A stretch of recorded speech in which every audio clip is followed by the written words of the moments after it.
कि एक चक्षु जो नारियल होता है उसको शुक्रवार का जब प्रदोष पड़े, जिसको कहते हैं शुक्र प्रदोष, कौन सा प्रदोष होना चाहिए? शुक्रवार का प्रदोष।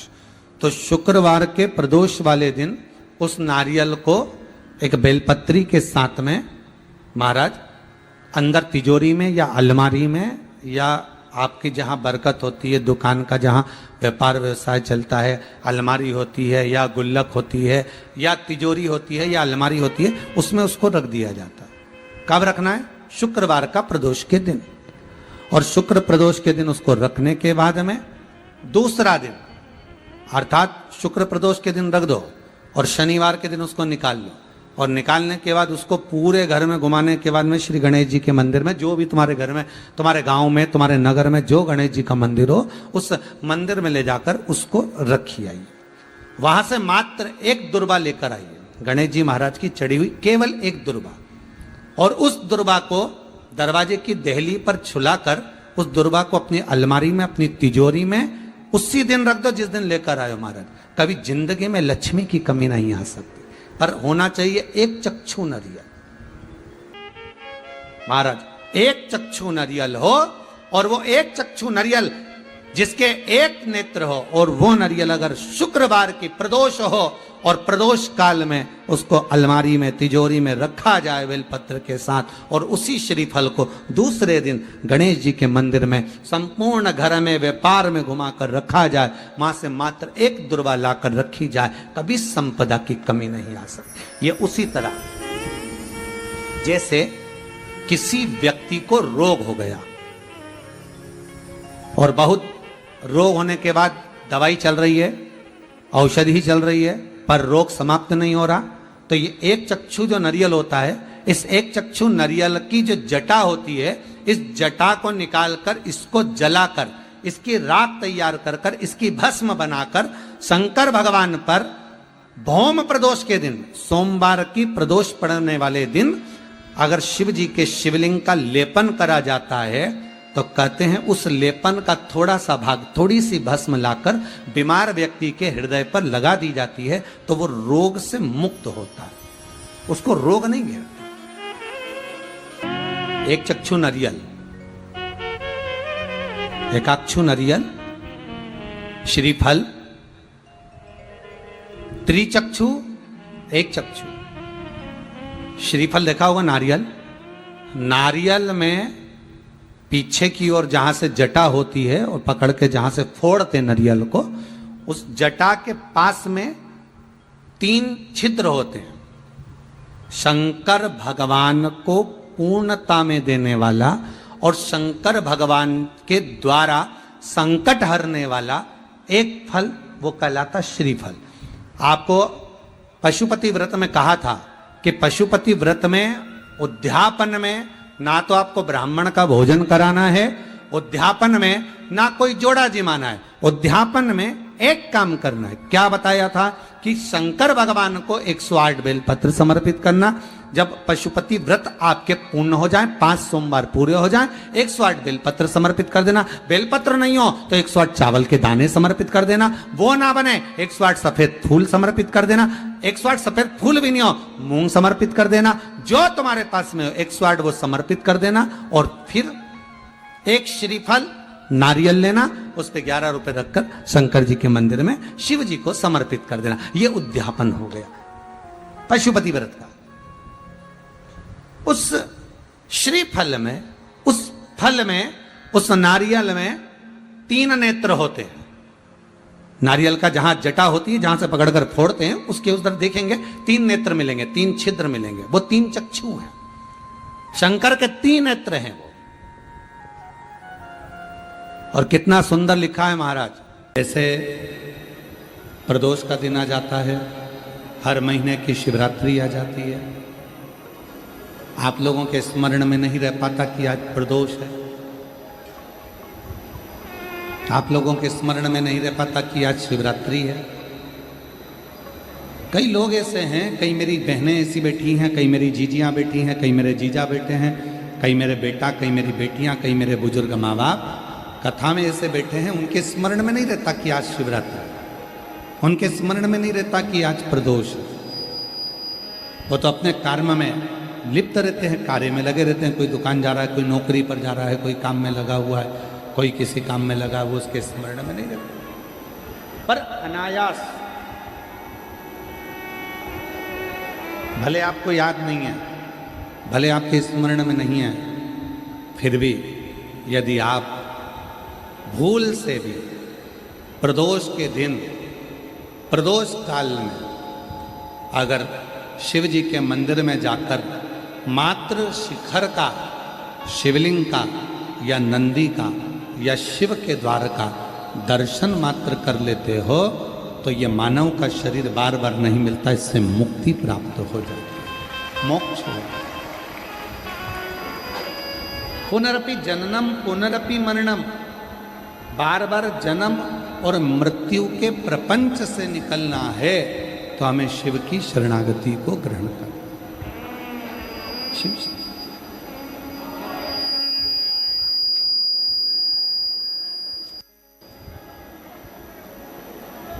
और देख लिया संसार हमने, देख लिया सब मतलब तेरा हमने देख लिया।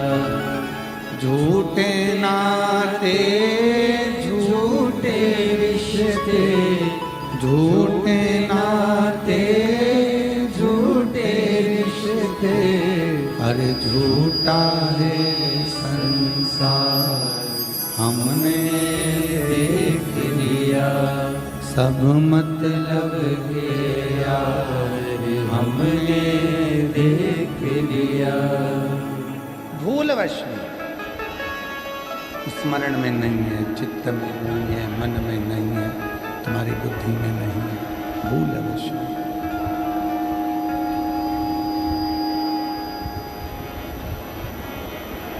यदि प्रदोष का दिन पड़ गया, यदि शिवरात्रि का दिन पड़ गया, भूलवश,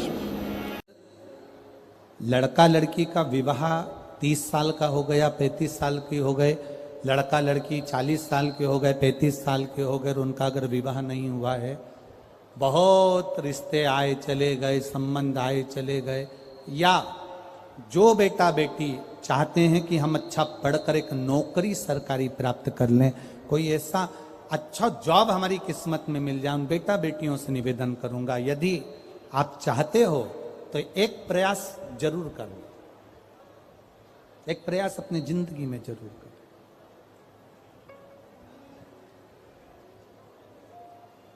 शिवलिंग समझ लेना जरा अच्छे से, शिवलिंग जलाधारी गणेश, कार्तिकेय, अशोक सुंदरी, और ये शिवलिंग, और ऊपर भगवान शिव की 5 बेटियां, जया, विषहरा, श्यामलीवारी, दौतली, देव। 3 प्रदोष या 3 शिवरात्रि। कितनी प्रदोष? 3 या 3 शिवरात्रि। मेरा बेटा बेटियों से निवेदन है, जो अच्छी पढ़ाई कर रहे हैं, मेहनत करो, अच्छा पढ़ो, और मेहनत के साथ में जब कंपटीशन एग्जाम में बैठने का समय आए, 3 स्थान जहां पर आपको, प्रथम अशोक सुंदरी, अशोक सुंदरी की जगह पर जब आप बेलपत्र समर्पित करेंगे तो डंडी का मुख जहां से पानी बहता है उस स्थान पर रखेंगे। दूसरा, शमी का पत्ता, शमी का पत्ता।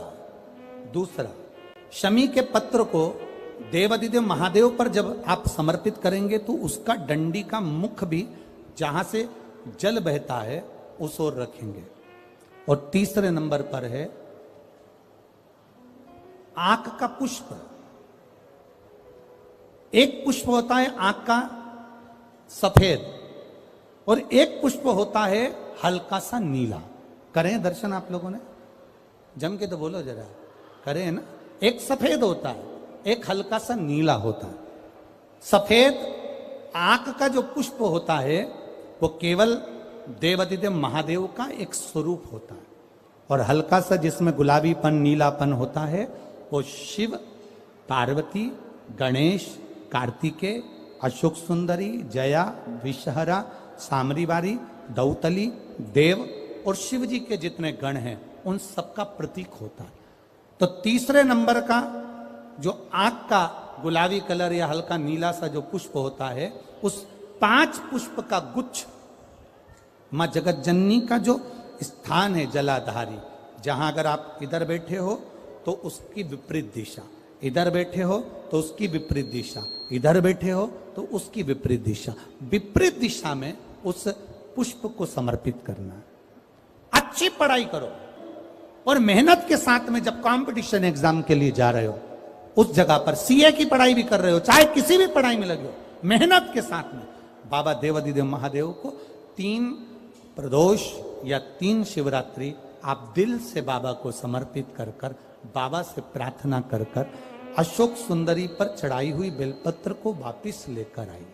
जिस विद्या स्थल पर आप पढ़ाई करते हो, जिस कमरे में आप रहते हो, वहां उस बेलपत्र को 3 प्रदोष की या 3 शिवरात्रि की बेलपत्र रखिए। जिस समय बाबा आपकी नौकरी लगा दे, ये 3 बेलपत्र एक साथ किसी भी प्रदोष पर शिव जी को समर्पित करिए। ये शिव तत्व है। आप मेहनत करें, खूब मेहनत करें, कंपटीशन एग्जाम के लिए जितनी कोचिंग कर सकते करो, मेहनत करना उतना करो, जितना करते हो उससे 4 गुना ज्यादा करो, और उसके साथ में देवाधिदेव महादेव से प्रार्थना, तेरा ही दिया मैंने खाया पिया है, तेरा शुक्रिया है, तेरा शुक्रिया है।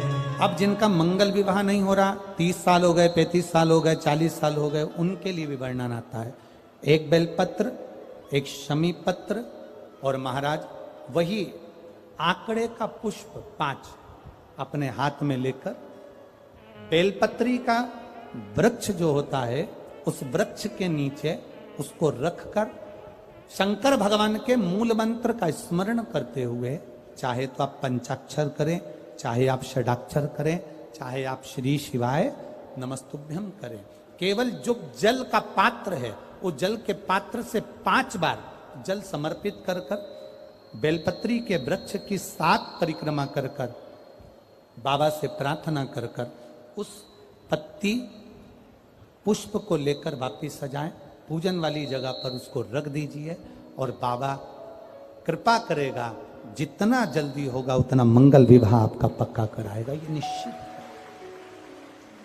बेलपत्र का पूजन, कहीं दूर जाने की जरूरत नहीं है हमको भगवान को पाने के लिए। तुम्हारे घर के पास में जो शिवालय हो, तुम्हारे घर के पास में जो देवालय हो, हम वहां भगवान की आराधना करें, हम वहां आराधना। अब मन तो तुम्हारा करता है मैं केदारनाथ चले जाऊं, मन तुम्हारा करता है मैं अमरनाथ चले जाऊं, और मालूम पड़े घर के पास में शंकर जी का मंदिर, कभी दर्शन करने नहीं गए और क्या क्या केदारनाथ चले जाऊं। शंकर भगवान मन में सोचे हाँ मत जाना। जब पास में शिवालय है, पास में देवालय है, तो तू प्रणाम करने नहीं आ रहा, कहां वहां आ रहा है। मंदिर में दीप जलाने से भी बड़ा पुण्य मिल जाता है। यदि किसी की जिंदगी में खुशियां प्रदान करना चालू कर दो तो वो गिफ्ट बहुत बड़ा, दीप बहुत बड़ा।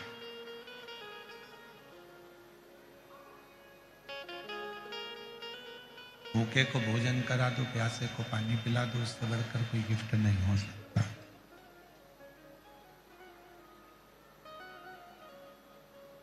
जब हम भूखे को भोजन कराते हैं, प्यासे को पानी पिलाते हैं, तो स्वयं हमारा देव अधिदेव महादेव खुद प्रसन्न हो जाता। एक लाइन आप लोगों ने सुनी होगी, अमरनाथ जाते होगे तो, भूखे को भोजन, प्यासे को पानी, जय बाबा बर्फानी।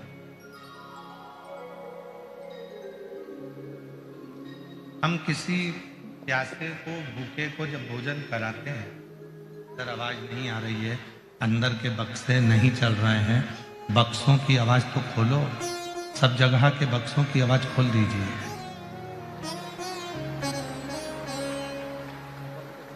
जब हम किसी भूखे को भोजन कराते हैं, प्यासे को पानी पिलाते हैं,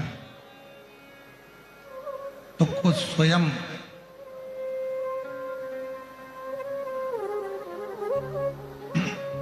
भगवान शिव प्रसन्न हो जाए, भगवान शंकर प्रसन्न हो जाए। तो भूखे को भोजन, प्यासे को पानी, जय बाबा बर्फानी। शिव को प्रसन्न करने का सबसे सुंदर तरीका है किसी भूखे को भोजन कराना, प्यासे को पानी पिलाना। सारे दोषों को, उस विष के संपूर्ण दोषों को मां जगत जननी ने अपने हस्त कमल पर झेल लिया और पूरी रात्रि, पूरा समय मां जगत जननी शिव के नाम का स्मरण करती रही। शिव जी प्रसन्न हो गए और संपूर्ण सुख देने वाले उस प्रदोष का महत्व स्वयं शंकर जी ने पार्वती से कह दिया। पार्वती, आज त्रयोदशी है, जिस दिन तूने प्रदोष काल में मेरे कंठ में इस विष को झेला है, संपूर्ण जगत में कोई भी जो इस त्रयोदशी के दिन प्रदोष का व्रत करेगा और प्रदोष काल में मेरी साधना करेगा, उसकी जिंदगी के सारे विषयों को मैं अपनी ओर खींच लूंगा और उसको सुख प्रदान।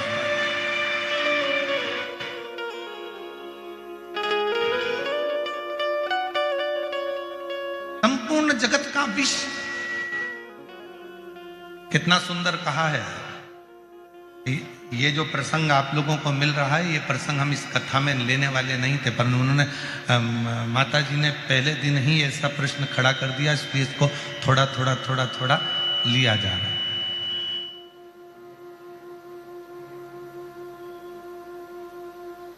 इसलिए इसको थोड़ा थोड़ा थोड़ा थोड़ा ले। कितना सुंदर वर्णन करा गया है शिव महापुराण में प्रदोष की महत्वता में। शिव महापुराण में प्रदोष की महत्वता कहते हुए स्वयं वेदव्यास जी वर्णन कर रहे हैं। तुमरुका जी चंचुला देवी से कहते हैं, चंचुला 15 दिन में प्रदोष आती है, हर 15 दिन में प्रदोष आती है।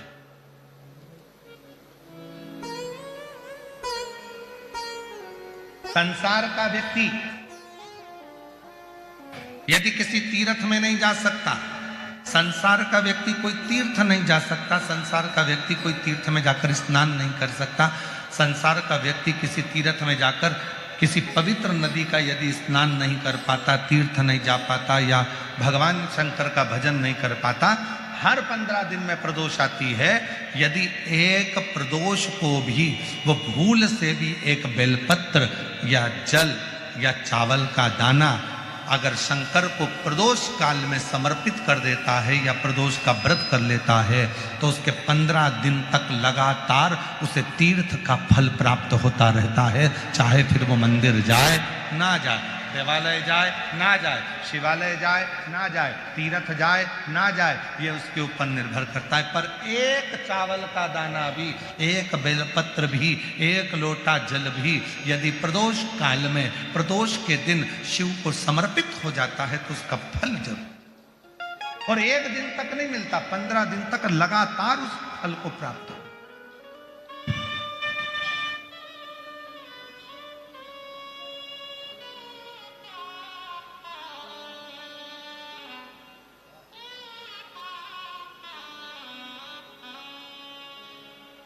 फिर पुनः प्राप्त हो जाता।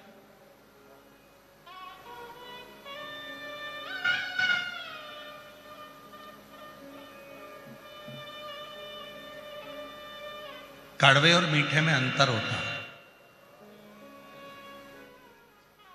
तुम्हारे क्षेत्र में शुगर मिल बहुत है, गन्ना होता है, गुड़ बनता है, तो ये गन्ना होता है, ईख जो होती है, गन्ना जो होता है, शुगर जो होती है, उसको काट लो, फिर वापिस उसी में अंकुरित हो जाता है। उसको अलग से ले जाकर लगाने की जरूरत ही नहीं पड़ती, फिर उसी में अंकुरित हो जाता है, फिर काटो, फिर अंकुरित हो जाए। मतलब शिव महापुराण की कथा कर रही है कि जैसे ईख, गन्ना, शुगर काटो फिर वहीं पर लग जाती है, वापिस बड़ा हो जाता है, फिर काट लो फिर बड़ा हो जाता है। ऐसे गन्ने की फसल को बार बार अलग से लगाने की जरूरत नहीं है, काटते जाओ बढ़ता जाएगा, काटते जाओ बढ़ता जाएगा। उसी तरह जो संसार सागर में आकर मीठा देना प्रारंभ करता है, मिठास देना प्रारंभ करता है, संसार सागर में आकर जो अच्छा देना चालू करता है, दुनिया के लोग उसको कितना भी काट लें, आखिरी में उसकी उन्नति होती ही रहती है, उसको कोई नीचे गिरा नहीं सकता।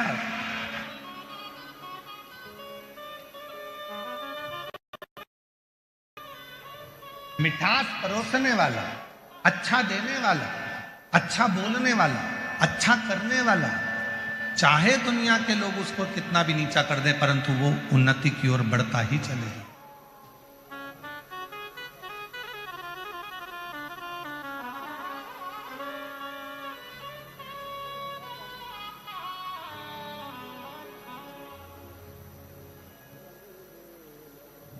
वो उन्नति की ओर चढ़ता ही चलेगा। एक जगह पर कोई कह रहा था, गुरुजी हमने किसी ट्रक पे पढ़ा था, नेकी कर और जूता खा। हमने किसी ट्रक पे पढ़ा था, कोई बोल रहा था कि हमने ट्रक पे पढ़ा था, कहीं लिखा था कि आज के जमाने में नेकी करो और जूता खाओ, अच्छा करो और ऊपर से अपने कोई अपशब्द लोग कहते। पर हमने कहा ऐसा नहीं होता, लिखने वाले ने भले लिख दिया होगा पर ऐसा नहीं होता। नेकी करने वाला, अच्छा करने वाला जब आगे बढ़ता है, दुनिया के लोग उसको कितना भी धोखा दे दें, दुनिया के लोग उसको कितनी भी तकलीफ दे दें, पर नेकी जिसने कर दी, एक अच्छाई का बीज जिसने बो दिया, उसका तो वृक्ष लगकर ही रहता है, अच्छाई जिंदगी में होकर ही रहती है।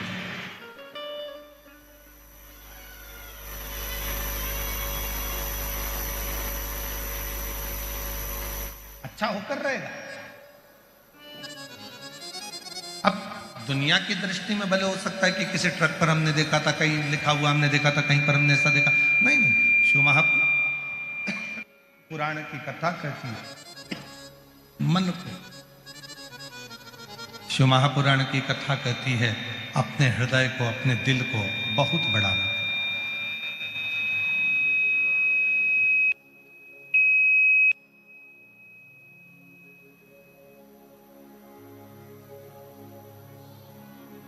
और जब दिल होगा तो जीवन का सारा सुख आपके पास हो।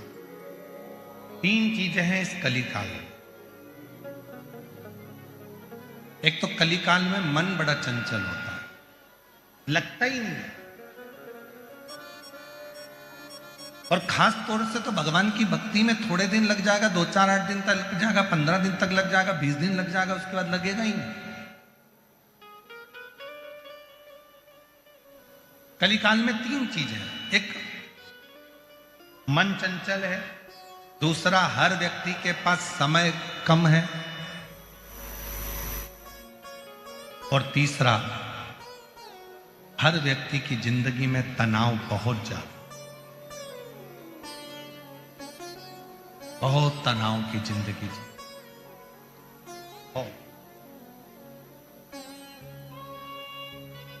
आज के जमाने में छोटे छोटे बच्चे भी कहते, मम्मी तुम मुझे परेशान मत करो, मैं बहुत टेंशन में, अभी तो पैदा ही हुआ है, जरा सा है, और माँ से कह रहा है कि मुझे टेंशन बहुत है। माँ कहती है हमारी उम्र में आओगे तब मालूम पड़ेगा कि टेंशन क्या होता है।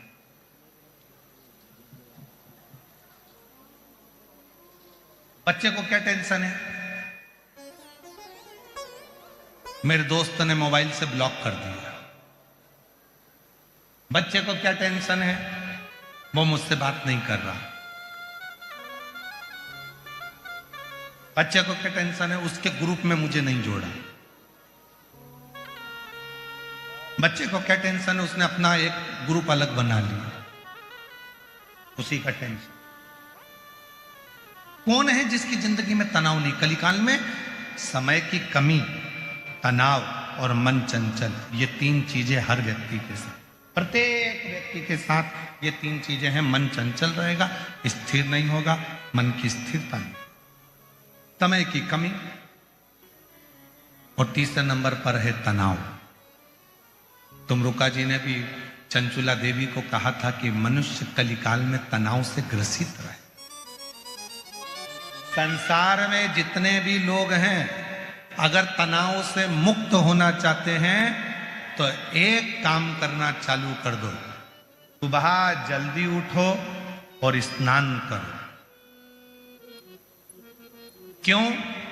ये शरीर आत्मलिंग है। इस आत्मलिंग का सुबह जितनी जल्दी स्नान होता है उतना व्यक्ति तनाव से मुक्त होता चले जाता है।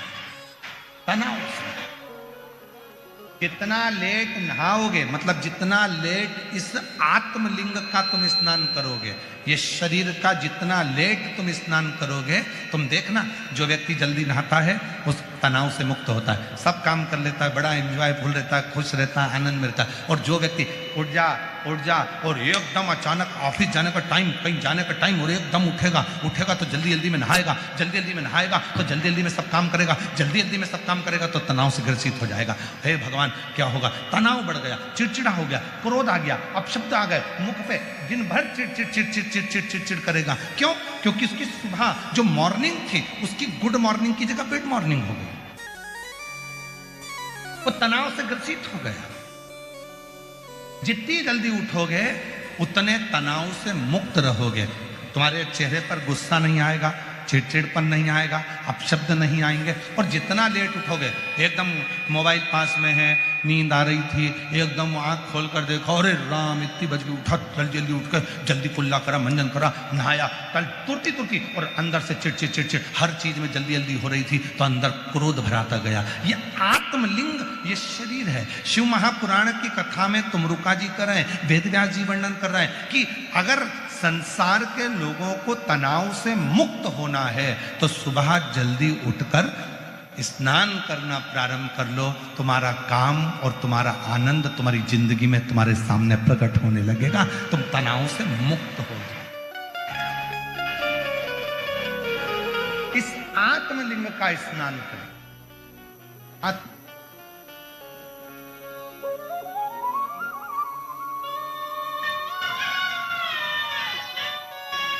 कहां से लाऊं गंगा, कहां से लाऊं यमुना, कहां से लाऊं गंगा, कहां से लाऊं यमुना, कहां से लाऊं सरयू आपार पड़ी रे, भोले तेरी सेवा हमसे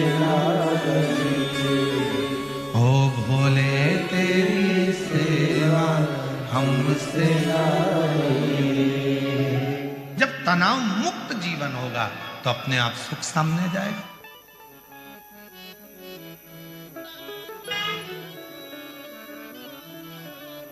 ऑफिस जाने का समय है, 10 मिनट बचे हैं, 20 मिनट बचे हैं, तब उठ रहे हो, भागा दौड़ी कर रहे हो, नहा रहे हो, मंजन कर रहे हो, ब्रश कर रहे हो, फिर भाग कर जा रहे हो, तो ऑफिस में जाकर भी तुम चिड़चिड़ ही करोगे, दुकान पर जाकर तुम चिड़चिड़ ही करो, क्रोध ही करो।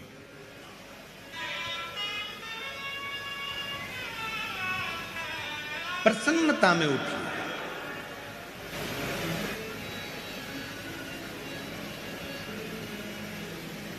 हर एक व्यक्ति डिप्रेशन में दिख रहा है, हर व्यक्ति चिंता में दिख रहा है, प्रसन्नता खत्म हो गई उसकी। सेठ कहता है मैं चिंता में हूं, मुझे टेंशन है। नौकर कहता है मुझे टेंशन है। पत्नी कहती है मेरे से फालतू बात मत करो, मैं दिन भर टेंशन में रहती हूं। बेटा कहता है पापा मेरे से फालतू बात मत करो, मुझे बहुत टेंशन रहता है। बेटी कहती मम्मा तुम तुम्हारा अपना पास रखो, मुझे बहुत टेंशन है। बहन कहती है भैया तू चुप रहे, मैं बहुत चिंता में, मेरे घर की टेंशन खत्म नहीं हो रहा।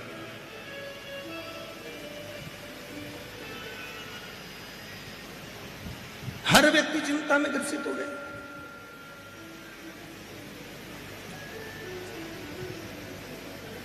और चाहते क्या? अपनी चिंता हम दूसरे को दे। ना ना ना ना, आग लगे बस्ती में, जम के बोलो जरा, जम के, आग लगे बस्ती में अपन रहो मस्त। क्या किसको रोइए, क्या टेंशन।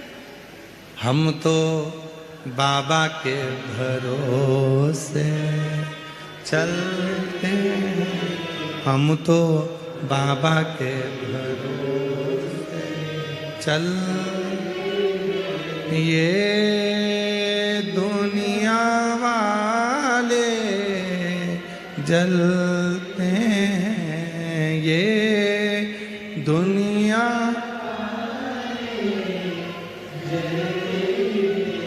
हम तो बाबा के भरोसे चल, हम तो बाबा के भरोसे।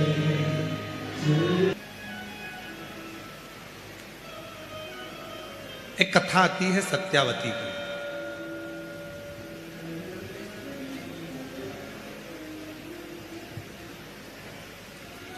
साधारण परिवार में जन्म हुआ था।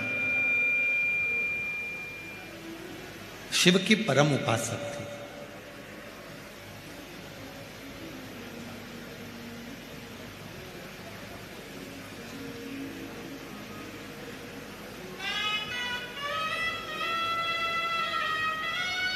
पति सास घर में थे। केवल 3 सदस्य हैं, सत्यावती, पति और मां सास, केवल। और तीनों ही भगवान शिव के उपासक हैं, तीनों। बहुत कम योग लगता है ऐसा कि पति धर्मात्मा हो तो पत्नी भी धर्मात्मा हो जाए, पत्नी भी धर्मात्मा हो तो बहू भी धर्मात्मा हो जाए, या बेटे भी धर्मात्मा हो जाए। बहुत कम देखने को मिलता है। कहीं कहीं पर पति अगर थोड़ा भजन करने वाला, दान करने वाला, पुण्य करने वाला मिल जाता है तो पत्नी हाथ खींचने वाली मिल जाती। क्या बार बार देना, क्या करना, ये में मतलब का क्या करना। कहीं कहीं पत्नी धर्मात्मा होती है तो पति हाथ खींचने वाला हो जाता। पर हमने शिरूर में धारीवाल परिवार को देखा है। प्रकाश जी हो, चाहे उनकी धर्मपत्नी हो, चाहे बेटा हो, चाहे बेटी हो, सब हमने सबका नेचर देखा। कोई हाथ खींचने वाला नहीं। सब खूब अच्छे से करो, खूब बढ़िया करना, अच्छा करना, आनंद में करना, सब श्रेष्ठ करना।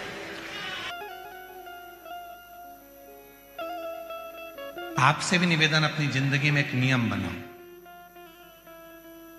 रोज, और रोज नहीं कर सकते तो प्रदोष के दिन, शाम के समय प्रदोष काल में शंकर भगवान के मंदिर में या तो दर्शन करो, नहीं कर सकते तो उनकी चौखट का दर्शन करो, वो भी नहीं कर सकते तो शिव जी के मंदिर की शिखर का दर्शन करो, और वो भी नहीं कर सकते तो किसी शंकर के भक्त का दर्शन कर लो, तो भी शिव तत्व की प्राप्ति होना प्रारंभ, तो भी शिव तत्व की प्राप्ति।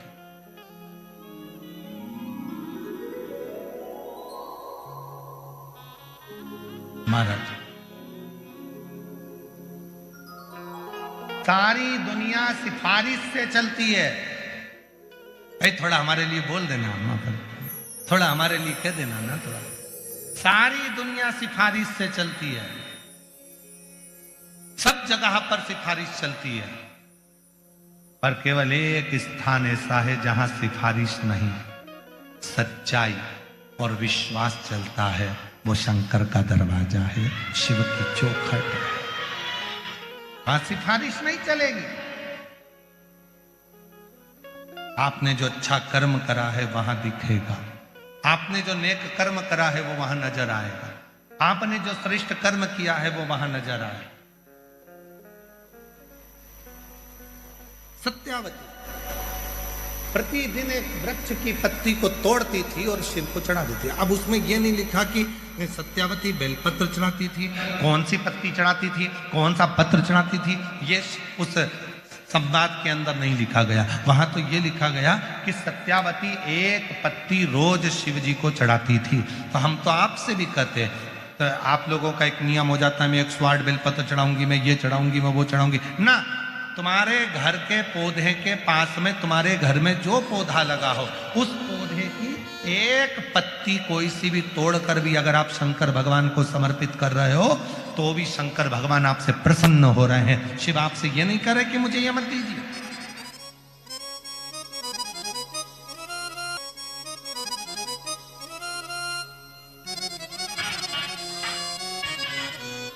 भगवान शिव ये नहीं देख के रहे कि मुझे ये दीजिए।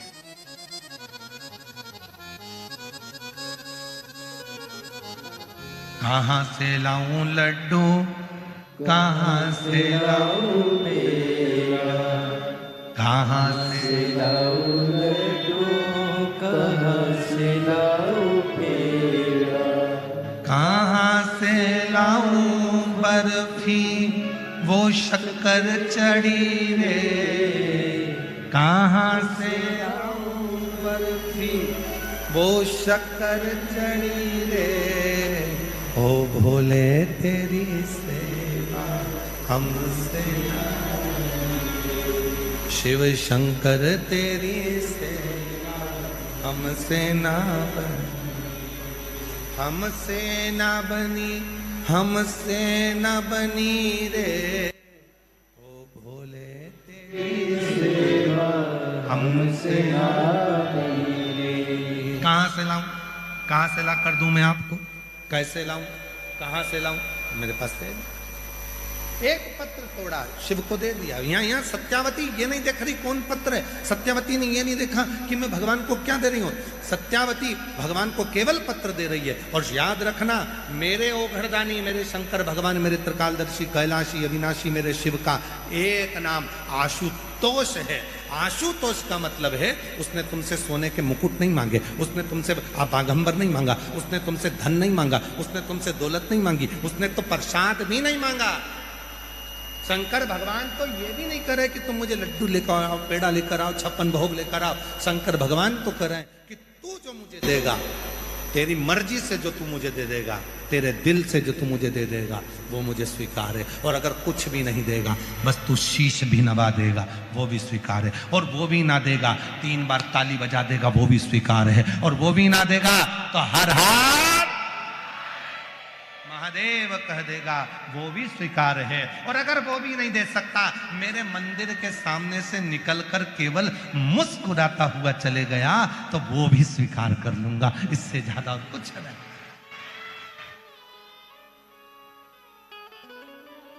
और इतना तो कर सकते हो कि भगवान के, शंकर के तुम्हें मालूम पड़ जाए कि ये शिव जी का मंदिर है, बड़ा मुस्कुरा।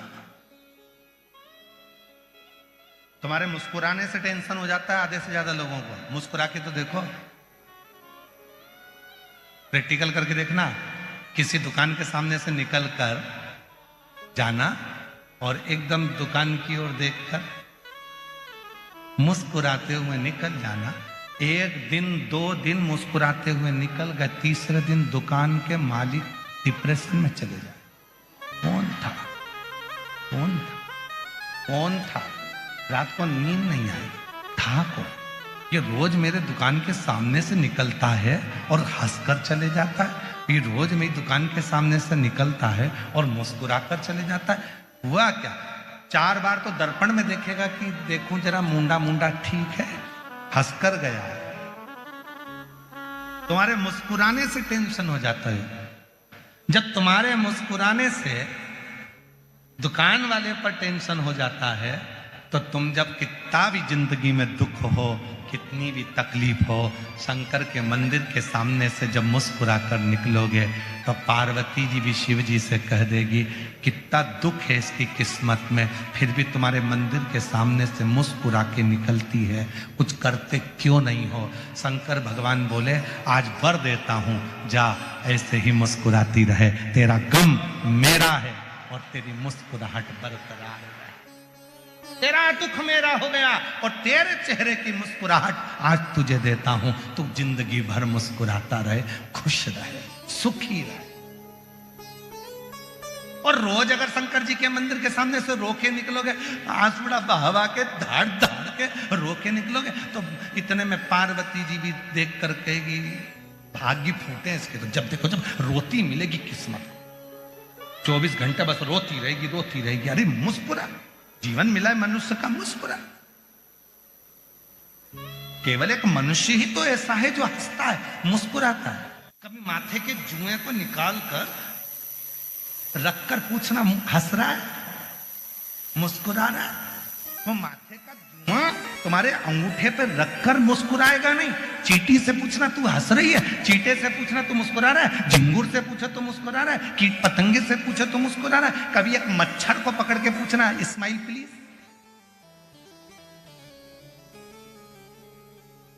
वो मच्छर मुस्कुरा रहा है। कभी खटिया में से खटमल को निकाल करके ना स्माइल,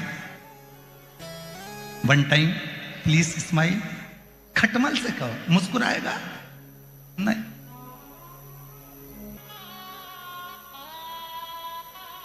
और तुम्हारे घर में कोई कुत्ता हो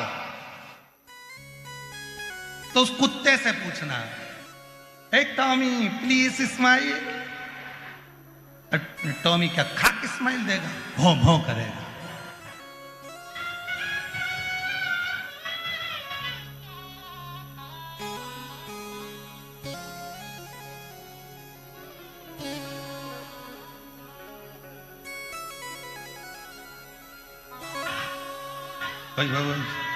उसे समझ में आ रही है स्माइल कैसे देते कुत्ता का है?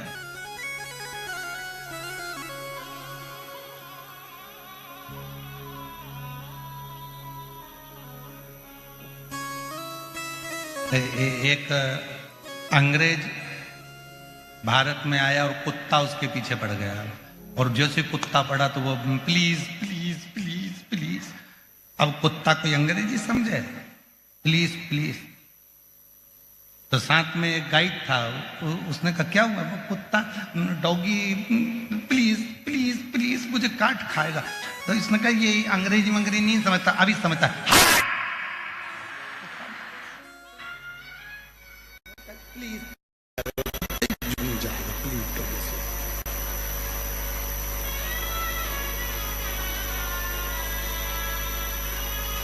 मच्छर को पकड़कर कहो स्माइल प्लीज, तो मच्छर मुस्कुराता नहीं।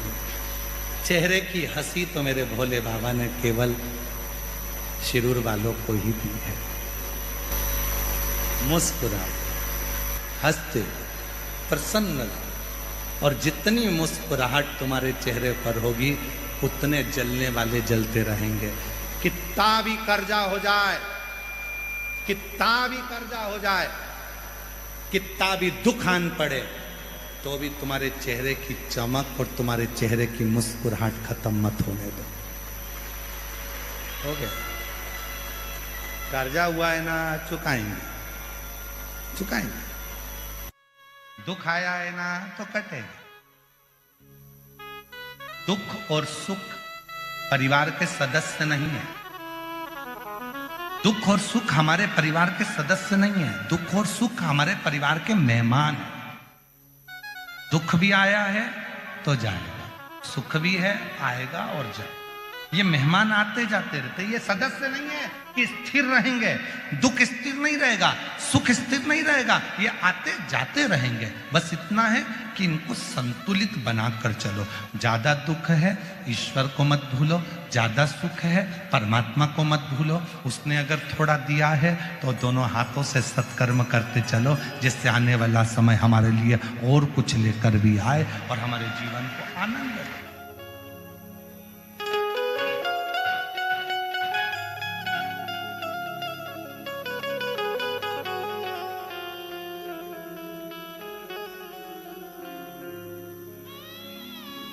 उस परमात्मा के प्रति तुम्हारा वो एक लाइन याद आ गई फिर स्मरण में। भौरे ने खिलाया फूल, फूल को ले गया। भौरे ने खिलाया फूल, फूल को ले गया। भौरे तू कहना न फूल, फूल मेरा हो गया इधर उधर। भौरे ने खिलाया फूल, फूल को ले गया राजकुंवर।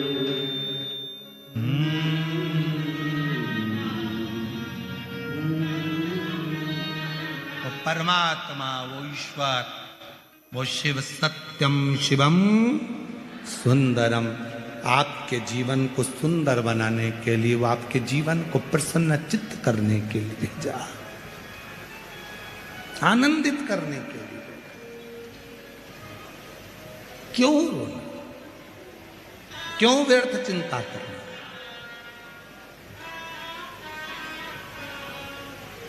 आपके चेहरे की हो गया दिन भर एक ही चीज, अरे भगवान इतनी बड़ी बीमारी दे दी है, भगवान इतनी बड़ी बीमारी दे दी, डॉक्टर ने कह दिया घुटना बदलना पड़ेगा, तेरे घुटने में तकलीफ हो गई, और तुमने सोच लिया अब तो घुटना बदलना पड़ेगा, भगवान घुटना बदलना, तो वो घुटना और खराब होते चले जाएगा। तुमने सोच लिया कोई बात नहीं, डॉक्टर साहब दवाई दो, बदलाऊंगी, थोड़ा 2-3 महीने का टाइम दो, 15 दिन का टाइम दे दो, 20 दिन दे दो, और 20 दिन में डॉक्टर ने अगर टाइम दिया है तो 20 दिन के अंदर ये सोचते रहना, मेरा घुटना तो अच्छा है, बाबा की कृपा है, शंकर जी के मंदिर में जाऊंगी, 1 लोटा जल चढ़ाऊंगी, पानी लाकर पीऊंगी, घुटने में मलूंगी, ठीक हो जाऊंगी। 20 दिन के अंदर वो घुटना ठीक होकर रहेगा। पॉजिटिव सोचिए, अच्छा सोचिए, अच्छा मिलेगा।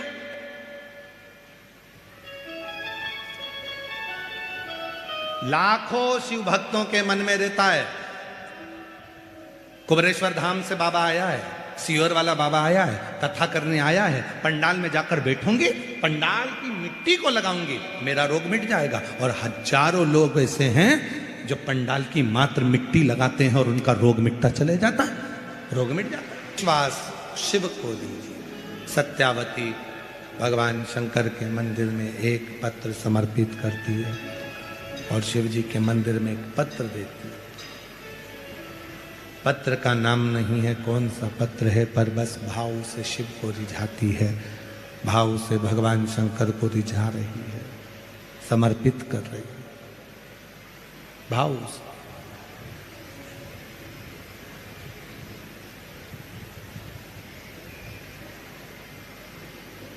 और बाबा ने सुनी,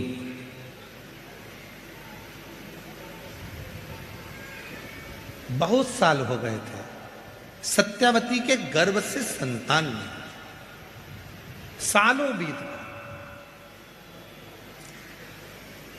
अंत में सत्यावती का मन रोता था। एक दिन पति से कहा कि मेरे संतान नहीं है, संतान का सुख नहीं है, अब क्या करूं? पति हमेशा एक ही बात कह देता, वो शंकर ने मुझे तुझे दिया है, तो वही शंकर भगवान एक दिन तेरी गोदी में संतान भी देगा। इसी को भरोसा कर, इसी को विश्वास कर, इसी को दृढ़ता करते, इसी को विश्वास, इसी को दृढ़ता, इसी को भरोसा करते। देगा, थोड़ा इंतजार करो, समय आएगा तो देगा, थोड़ा इंतजार करो, वो देगा जरूर।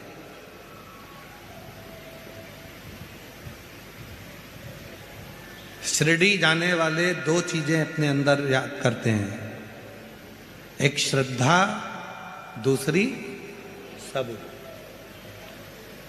और वही बात यहां भी कर रही है, थोड़ी सब्र रख। पर आज के व्यक्ति को सब्र तो है ही नहीं, मैं लोटा भर के जल चढ़ाऊं और भगवान मुझे आज जो मांगू वो दे। तुम तो ये समझते हो कि भगवान मैजिक है, चुटकी बजा दे दे।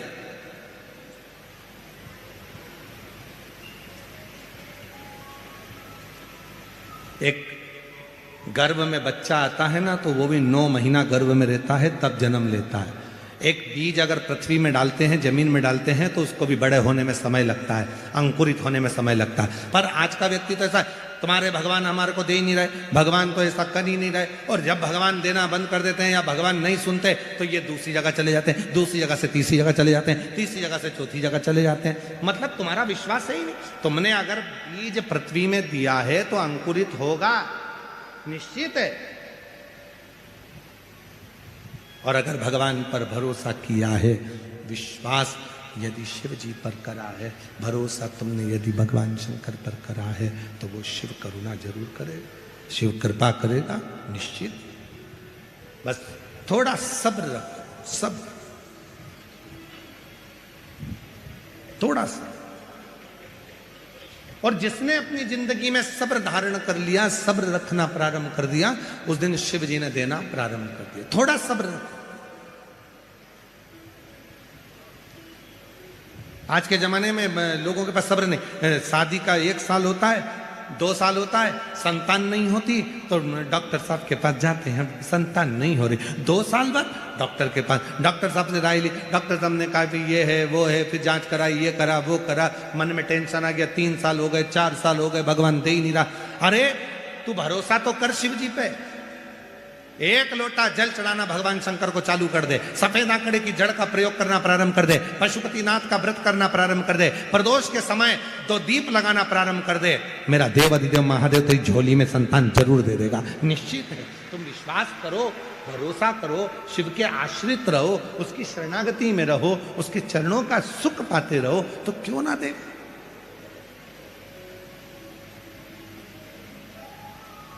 जो जैसी भावना लाया वो वैसा ही फल नहीं।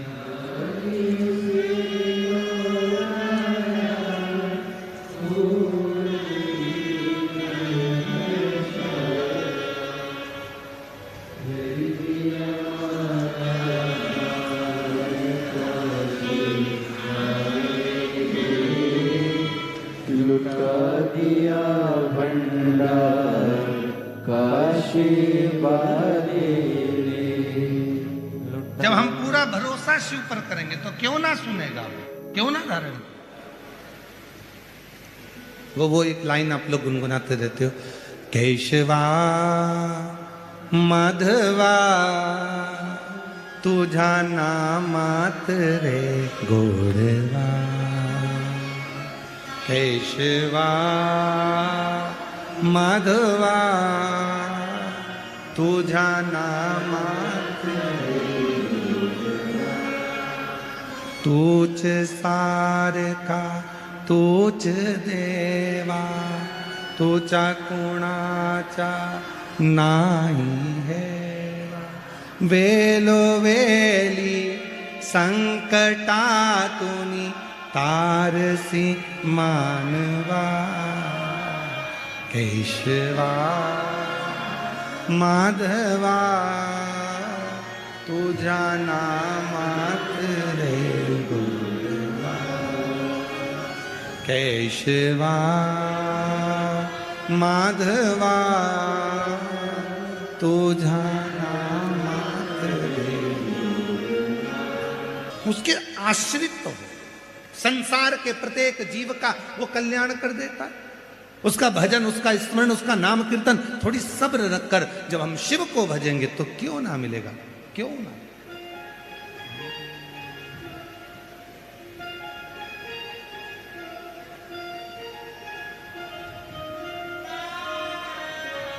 हर जगह पर वही है, प्रत्येक स्थान, प्रत्येक जीव। रामायण में ढूंढा तुझे, गीता में आया है, रामायण में ढूंढा तुझे और गीता में, शिव पुराण के पन्नों में मेरे बाबा का ठिकाना है। और बाबा देता है तो बहुत अच्छा देता है। शिव जी ने कृपा करा और उसका सत्यावती का गर्भ ठेर गया, गर्भ ठेर।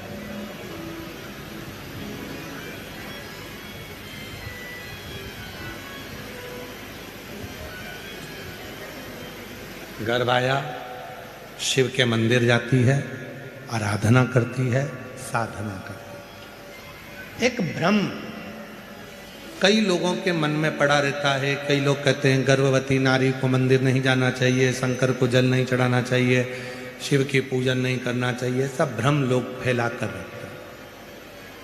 और ये भ्रम फैलाने वाले कौन है? जो खुद मंदिर नहीं जाते, वो कैसे ना कैसे मंदिर जाने वाले को रोकना चाहते हैं।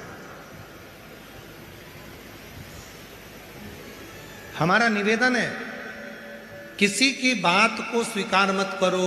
तुम तो गीता प्रेस गोरखपुर की शिव महापुराण लेकर आओ, घर में बैठकर उसको पढ़ो कि सीहोर वाला महाराज जो जो बोलता है वो पूरी कथा गीता प्रेस गोरखपुर की शिव पुराण में मिलती है कि नहीं। प्रतिदिन भगवान शंकर के पार्थिव शिवलिंग का पूजन करने का विधान हमारे यहाँ 12 ज्योतिर्लिंग में से एक ज्योतिर्लिंग कृष्णेश्वर महादेव की कथा में आता है। कृष्णेश्वर, कई लोग तुमसे कहेंगे रोज पार्थिव शिवलिंग का पूजन मत करो, रोज पार्थिव शिवलिंग मत बनाओ, पार्थिव शिवलिंग का पूजन मत करो। और शिव महापुराण की कथा क्या कहती है? प्रतिदिन समय मिले तो रोज पार्थिव बनाओ। थाली में नहीं बना सकते, पाटे पर नहीं बना सकते, चौरंग पर नहीं बना सकते, तो जो गमला होता है आपके घर में, जो मिट्टी का गमला है, उस गमले की मिट्टी को ऊपर उठा लो और ऊपर उठाकर वहीं शिवलिंग बनाकर वहीं पूजन कर कर वहीं विसर्जन कर दो। करो, बन सके तो करो। शिव साधना करिए, शंकर की आराधना करिए। शिव की साधना, शंकर की आराधना सुख प्रदान करती है, आनंद प्रदान करती है। पार्थिव पूजन करिए। कई लोग ऐसे मिलेंगे, पार्थिव पूजन मत करना, रोज पार्थिव मत बनाना, रोज मिट्टी का शिवलिंग बनाकर पूजन मत करना, ऐसा हो जाएगा वैसा हो जाएगा। किसी की मत सुनो, तुम तो शिव महापुराण में कृष्णेश्वर महादेव का चरित्र पढ़ो। 12 ज्योतिर्लिंग में से एक ज्योतिर्लिंग का वह चरित्र पढ़ लीजिए कि सुधर्म नाम के ब्राह्मण की पत्नी घूष्मा रोज शंकर भगवान का शिवलिंग बनाती थी। उसका फल क्या मिला? जब घूष्मा की सोतन ने, सुदेहा ने घूष्मा के बेटे को टुकड़े कर कर कर कपड़े में बांध कर तालाब में पटक दिए। बेटा 1 हफ्ते पहले मर चुका था, जिसके टुकड़ों को पानी में फेंक दिया गया था। एक दिन घूष्मा शिवलिंग जो रोज बनाती थी, उसके मन में एक दिन मन में आया, मेरा बेटा बहुत दिन से नहीं देखा मैंने, मेरे बेटे का दर्शन करना है। और वो पार्थिव शिवलिंग जो घूष्मा ने बनाया था, वो शिवलिंग उसने पानी में जैसे डाला, इतनी देर में पानी में से तैरता हुआ घूष्मा का बेटा बाहर आ गया। ये पार्थिव शिवलिंग का निर्माण। जो लोग पढ़ते नहीं है, अध्ययन करते नहीं है, वो लोग कह देते हैं अरे रोज पार्थिव शिवलिंग नहीं बनाना चाहिए, रोज पार्थिव शिवलिंग बनाने से ऐसा हो जाता है। जो लोग अध्ययन नहीं करते वो कह देते हैं भगवान के मंदिर में ताली नहीं बजाना चाहिए। ताली का प्रमाण कितना है? पार्थिव शिवलिंग का प्रमाण कितना है? कितना प्रमाण?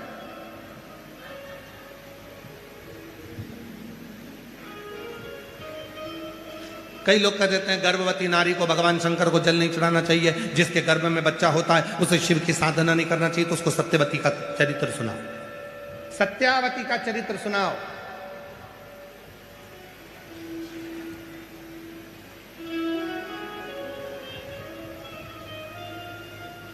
कि तमिलनाडु में एक मंदिर भगवान शंकर का ऐसा भी है, एक मंदिर भगवान शिव का ऐसा भी है कि गर्भवती सत्यावती शिव की आराधना करती थी, साधना करती थी। पति बाहर गांव चले गया था, बाहर गांव, मां बहू के लिए थोड़ा सा भोजन जुटाने के लिए चली गई थी और सत्यावती के प्रसव का दर्द प्रारंभ हो गया था।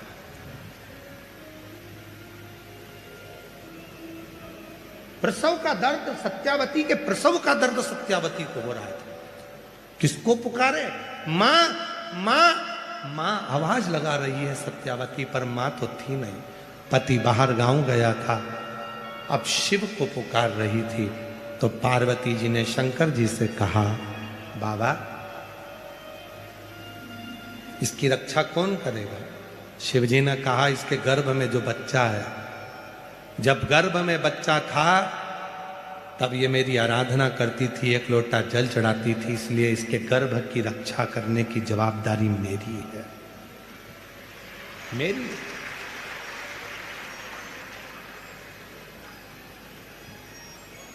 शिव और पार्वती जी का आज भी तमिलनाडु में वो मंदिर है जिसमें गर्भवती नारी भगवान शंकर को चूड़ियां समर्पित करती, सुहाग सामग्री समर्पित करती।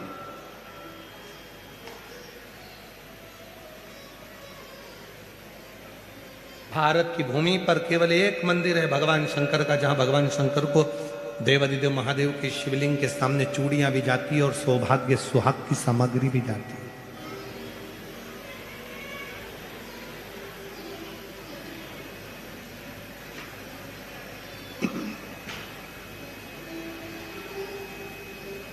गर्भवती नारी के लिए वो मंदिर श्रेष्ठ माना गया।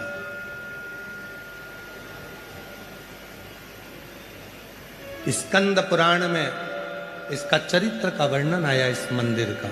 ये पूरा चरित्र स्कंद पुराण से। अब आप लोगों के गूगल पे आप भले सर्च कर कर देखोगे तो वो मंदिर मिल सकता है, पर हमारे स्कंद पुराण में तो स्पष्ट दक्षिण प्रदेश में कावेरी के तट का वर्णन है, और उस कावेरी के तट पर इस शिवलिंग का वर्णन है, जहां भगवान स्वयं मां आद्यशक्ति जगज्जननी कह रही है। भगवान आद्यशक्ति मां जगज्जननी कह रही है। इसके गर्भ की रक्षा कौन करेगा? शिव जी कहते हैं जब कोई गर्भवती नारी स्कंद पुराण कर रही है, शिव महापुराण कथा कह रही है, याद रखना कई लोग कहते हैं कि शंकर को गर्भवती नारी को जल नहीं चढ़ाना चाहिए, गर्भवती नारी को शिव जी के मंदिर नहीं जाना चाहिए, गर्भवती नारी को ये नहीं करना। ये जो मंदिर नहीं जाते, जो तुम्हें मंदिर जाता हुआ देखकर जलने लगते हैं, वो तुम्हें मंदिर से दूर करना चाहते हैं। तुम पार्थिव पूजन करते हो तो पार्थिव पूजन से तुम्हें दूर करना चाहते हैं। तुम शिव जी पे चढ़ा जल पीते हो तो जल से दूर करना चाहते हैं। तुम शंकर पे चढ़ी बेलपत्र खाते हो तो उससे दूर करना चाहते हैं। ये दुनिया की रीति है कि जो शिव के करीब में आएगा उसको किसी ना किसी भड़का कर, सोशल मीडिया के माध्यम से कुछ बोलकर, आड़ा टेढ़ा बोलकर आपको शंकर से कैसे दूर करें, वो चरित्र उनको कर।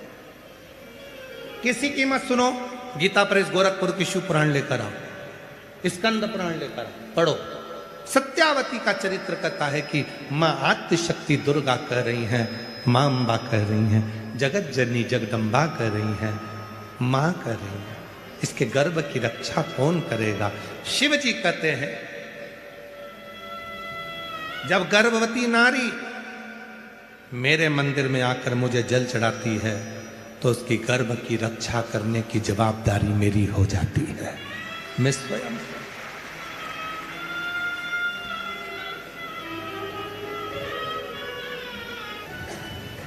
मां घर में नहीं है, पति बाहर गया है, सत्यावती को प्रसव पीड़ा होने लगी, चिल्लाने लगी, मां मां मां मां आवाज लगाने लगी। मां थी नहीं। भोजन व्यवस्था करने गई है।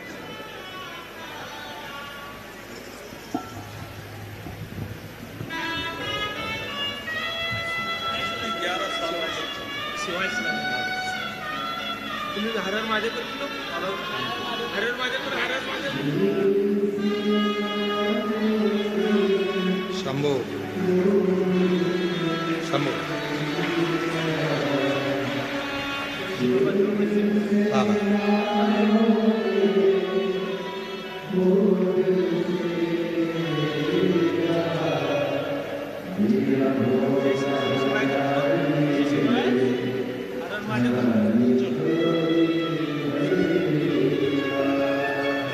मेरा भोला भंडारी खाली झोली।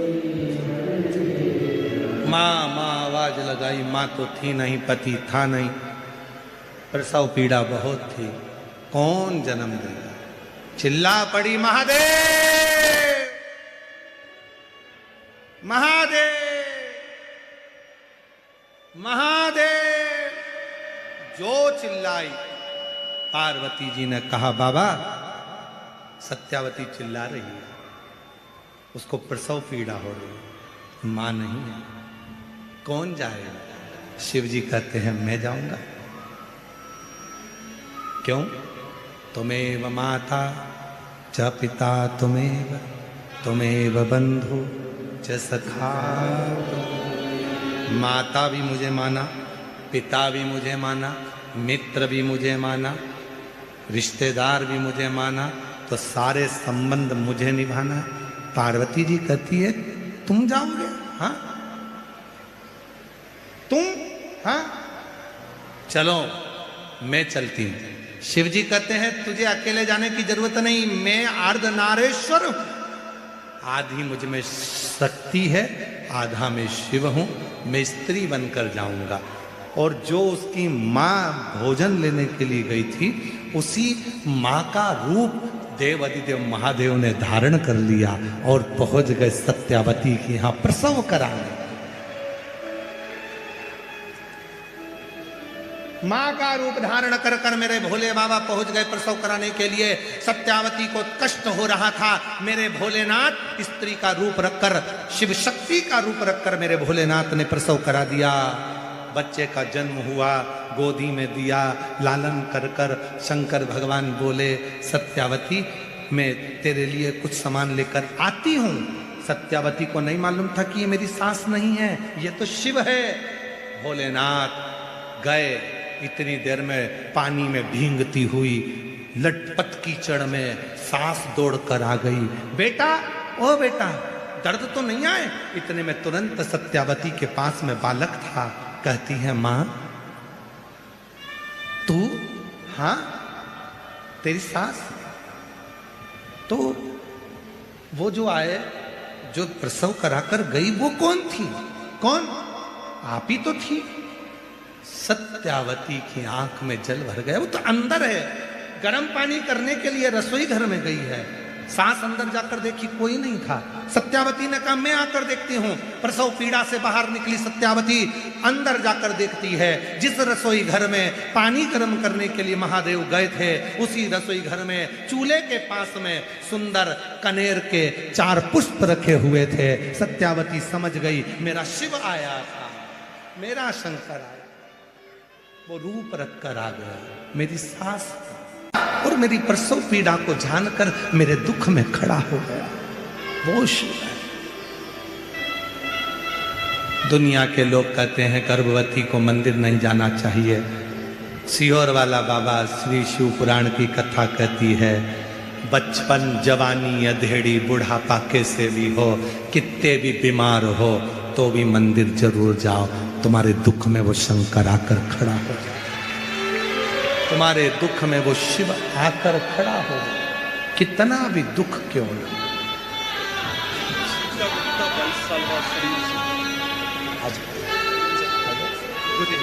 प्रणाम करो।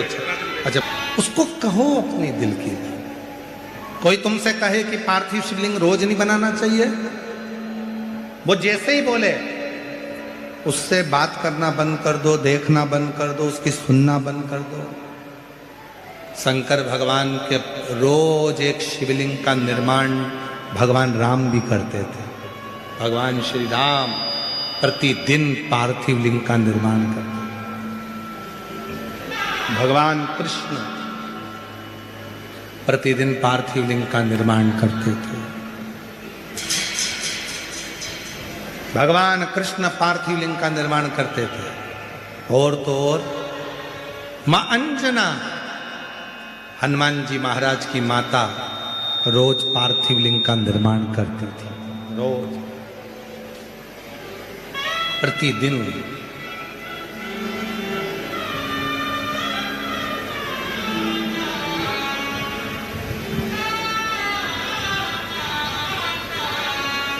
प्रसव पीड़ा है, शिव पहुंच जाता, भगवान शिव।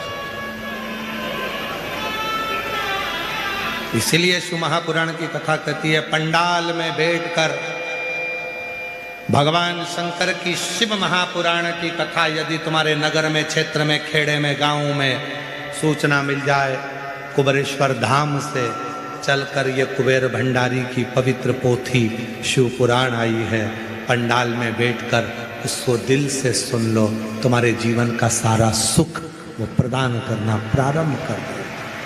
है शंकर है, ओ घड़ी है, वो काल अधिपति महाकाल है, देता है, थोड़ा देरी कर सकता है, पर झोली खुशियों से भरता जरूर है, जरूर। थोड़ा इंतजार, सत्यावती के लिए वो स्वयं एक वामदेव नाम के शिव जी के परम भक्त हुए। शिव उपासक थे, उनको शिव योगी भी कहते थे, वामदेव उनका नाम था। शंकर की भक्ति बहुत थी। एक नियम उनने अपनी जिंदगी में ले रखा था, केवल एक नियम। और आपसे भी निवेदन है, अगर शंकर जी के मंदिर में आप जाते हो, रोज प्रतिदिन भगवान शिव के मंदिर में जाते हो, शंकर जी के मंदिर में दर्शन करने जाते हो, शंकर जी के मंदिर में एक लोटा जल चढ़ाने जाते हो, शिव जी के मंदिर में यदि आप प्रतिदिन जाते हो, तो मेरा एक निवेदन आप सबसे है कि शंकर जी के मंदिर की कोई एक सेवा आप खुद अपने पास में रखो। मंदिर में जाऊंगी, झाड़ू लगाऊंगी, मंदिर में जाऊंगी, जितना निर्माल्य पड़ा होगा उसको उठाकर एक कोने में रख दूंगी, बाद में विसर्जन कर दूंगी। मंदिर में जाऊंगी, किसी ने दिए लगा कर रखे होंगे, उन दियों को जब वो ठंडे हो जाएंगे उठाकर एक कोने में रखी आऊंगी। मंदिर में जाऊंगी, मंदिर के जितने लोटे हैं, बर्तन हैं, उनको मैं साफ कर दूंगी। मंदिर में जाऊंगी, बेलपत्र ले जाकर मंदिर में रख दूंगी, बाबा को चढ़ जाएगा। मंदिर में जाऊंगी, कहीं जाले लग रहे होंगे, झाड़ू उठाऊंगी, उस जाले को मैं साफ कर दूंगी, जिससे मेरी जिंदगी के सारे जाले समाप्त हो जाएं और मेरी जिंदगी भी अच्छी हो। एक नियम, जब हम हमारी जिंदगी में कोई एक नियम धारण करते हैं तो देवाधिदेव महादेव हमारी ओर अग्रसर होकर आते जाते हैं। वामदेव एक ऐसे शंकर भगवान के भक्त हुए, शिव के उपासक हुए, जिन्होंने शंकर भगवान पर ना जल चढ़ाया, ना शंकर भगवान पर बेल चढ़ाया, ना शंकर भगवान को प्रसाद चढ़ाया, ना शंकर भगवान को कोई वस्तु चढ़ाई। उस वामदेव शिव भक्त ने अगर कुछ चढ़ाया तो शंकर जी को रोज प्रतिदिन भस्म तैयार कर कर शिव जी को भस्म चढ़ाई। प्रतिदिन भस्म चढ़ाते,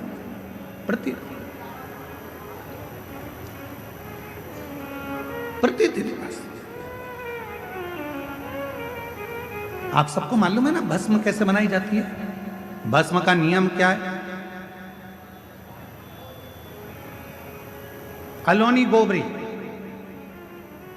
अलोनी गोबरी किसको कहते हैं? कंडा किसको कहते हैं? एक होता है गाय का गोबर लाए, हाथ से ऐसे ऐसे थाप कर उसका कंडा बना दिया, गोबरी बना दी, ठीक है? वो नहीं, गाय ने देसी जो हमारी वेद लक्षणा गाय होती है, देसी गाय होती है, उसका जो गोबर गिरता है वो गोबर अपने आप सूख जाए, वैसा कि वैसा ही, उसको हाथ लगाकर थापा ना जाए, सूख जाए। ऐसे ऐसे गोबर जंगल में बहुत मिल जाए।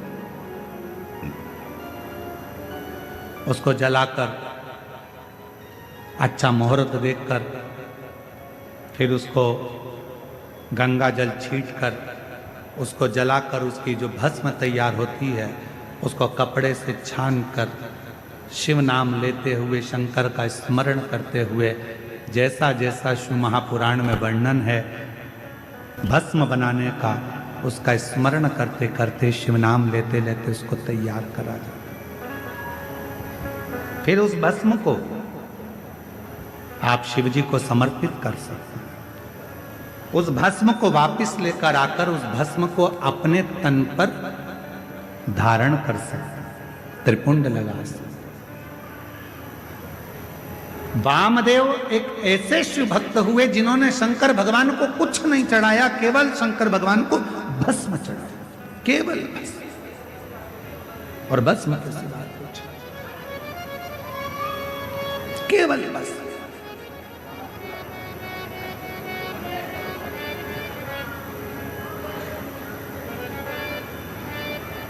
एक दिन क्रौंचारण्य पर्वत के नजदीक में क्रौंचारण्य वन में वो भ्रमण कर रहे थे। और वामदेव शिव भक्त जब क्रौंचारण्य वन प्रदेश में भ्रमण कर रहे थे, भ्रमण करते करते उन्होंने देखा कि शिवलिंग है सामने, भस्म तैयार करी। भस्म तैयार कर कर देवाधिदेव महादेव को चढ़ाकर उस भस्म को अपने तन पर धारण कर रहे थे, लगा रहे थे। तभी वहां एक ब्रह्म राक्षस आ गया। एक ब्रह्म राक्षस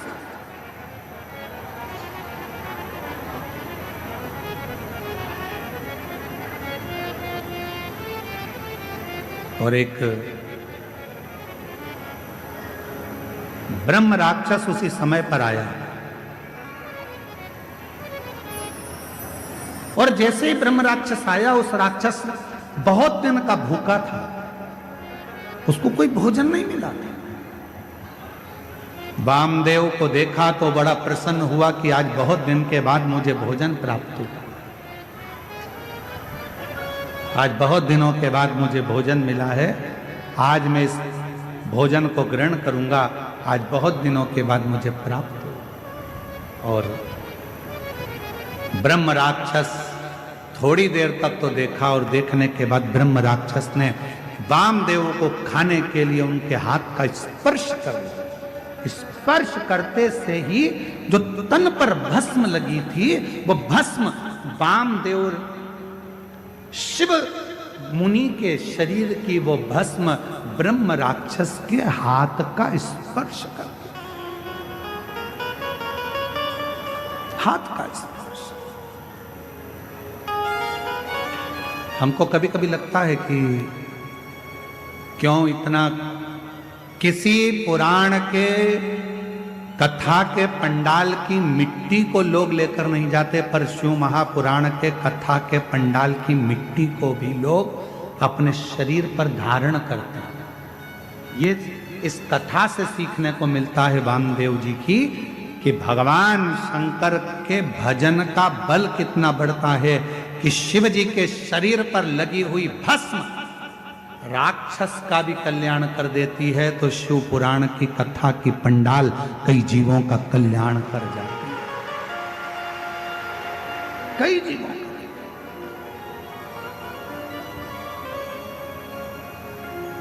कई जीवों का उद्धार कर।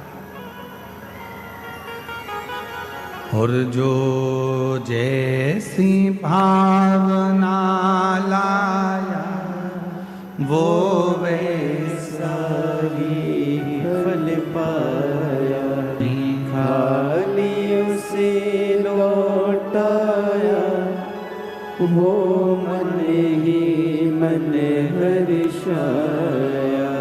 और कर दिया माला माल काशी वाले ने लुटा दिया भंडार, काशी वाले ने लुटा दिया भंडार, काशी वाले ने कर दिया माला माल, काशी वाले ने। ब्रह्म राक्षस के शरीर से वो भस्म लगी, राक्षस का शरीर छूटा, एक सुंदर राजकुमार सा वेश उसने धारण कर लिया। और राजकुमार सा वेश बनाकर, बड़ा सुंदर स्वरूप बनाकर, बड़ा सुंदर वेश बनाकर जब वो सामने आया, वामदेव शिव मुनि ने पूछा, तुम कौन हो, कहां से आए हो, क्या तुम्हारा नाम है?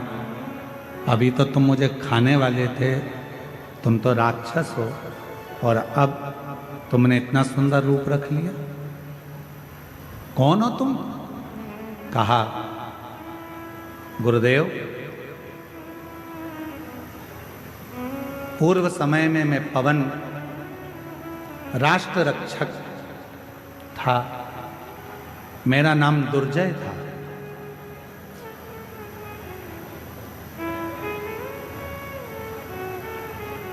रक्षा करना मेरा काम था, मेरा नाम दुर्जय था, मैं रक्षा करता था। एक गलती मुझसे हो गई, ना तो मैं कभी शंकर का उपासना करता था, ना कभी मैं मंदिर शिव जी के गया, ना कभी मैंने शंकर का भजन किया, ना कभी मैंने शिव की आराधना करी, ना साधना करी। और कोई अगर शंकर के मंदिर जाता था, शंकर को लोटा भर जल चढ़ाने जाता था, या शिव की भक्ति कोई करता था, तो उसमें मैं अड़चन उत्पन्न करता था, उसको रोकता था। रोक रहा। मेरी जीजियों, मेरे जीजाओं, मेरी बेटियों, मेरे बेटाओं, मेरी माताओं, मेरे बुजुर्ग माता पिता, स्मरण करिएगा, तुम्हारे मोहल्ले में, तुम्हारे परिवार में अगर कोई शंकर जी को एक लोटा जल चढ़ा रहा है तो चढ़ाने दो। कोई शिव का भजन कर रहा है, करने दो। कोई शंकर की कथा में जा रहा है, जाने दो। उस पर टांट नहीं मारना, उसको ताना नहीं कसना, उसको ताने नहीं देना। इस बहन ने क्या लिखा, इस बहन ने इस पत्र में लिखा ना कि मेरे जब 22 साल की लड़की मेरी चली गई तो लोगों ने ताना देना प्रारंभ करा। आप कहते हो कि शंकर के मंदिर जाओ, मैं शिव जी के मंदिर जाना चालू करी और मेरे गांव के लोग, मेरे मोहल्ले के लोग मुझे ताना देने लगे। बताओ, 22 साल की लड़की चली गई और ये मंदिर जा रही है, शंकर के मंदिर में जल चढ़ाने जा रही है।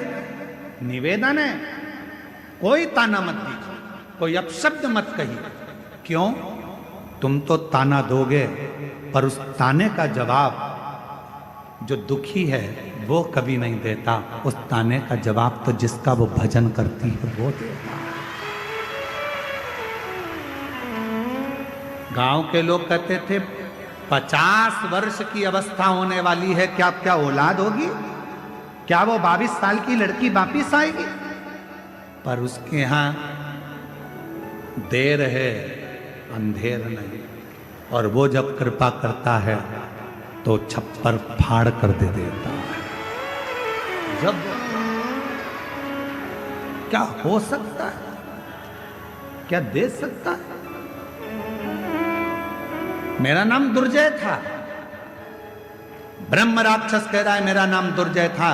कोई मंदिर जाता था तो ताने देता था, कोई भगवान के भजन में जाता था तो उसको ताने देता था।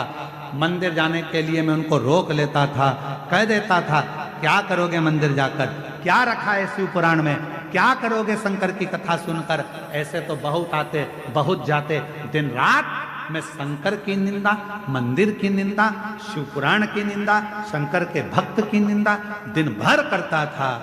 आखिरी में मेरे शरीर में एक रोग लग गया और वो रोग इतना बढ़ता चले गया। एक रोग के साथ दूसरा रोग लग गया, दूसरे रोग के साथ तीसरा रोग लग गया। जो शिव की निंदा करता है, भगवान शंकर या भगवान शंकर के भक्त की अगर कोई निंदा करता है, शिव महापुराण की कोई निंदा करता है, आखिरी का उसका शरीर बहुत बेकार हो जाता है। शरीर इतना बुरा हो जाता है कि घर के लोग भगवान से प्रार्थना करते हैं कि इसको उठा लो, भुगत रहा है, अब उठा लीजिए, अब मत रखो इसको संसार। शिव निंदा, देव ऋषि नारद ने शंकर भगवान की निंदा करी, बंदर का मुख लगा। भगवान विष्णु ने शंकर जी की निंदा श्रवण करी, घोड़े का मुंह लगा, हयग्रीव अवतार हुआ। शिव की निंदा जो करता है आखिरी में उसको भोगना पड़ता ही है, भोगना ही पड़ता है। आप कथा में नहीं जा सकते, मत जाओ, और किसी को ये मत कहो कि शिव पुराण सुनकर क्या करोगे, क्यों इनके चक्कर में पड़े हो, क्यों क्या करना, शंकर जी की कथा से क्या मतलब है, काय को जा रहे हो, क्या मतलब है, क्या रखा है शिव पुराण में, क्यों शंकर जी के मंदिर में एक लोटा जल चढ़ाना। शिव की निंदा करने वाले की गति आखिरी में ऐसी हो जाती है, ये हम नहीं कह रहे, ये दुर्जय की कथा वामदेव मुनि की कथा कह रही है। दुर्जय कह रहा है कि मैंने केवल एक काम करा, जो शिवालय जाता था उसको ताने देता था, जो कथा सुनता था उसको अपशब्द कहता था, लोगों को मंदिर देवालय शिवालय से दूर करता था, लोगों के हृदय में भगवान के प्रति बैर उत्पन्न करता था। मेरे शरीर में एक रोग हो गया, वो रोग ने मुझे घेर लिया, आखिरी में वो रोग बढ़ता चले गया और मेरे प्राण छूट गए, मर गए।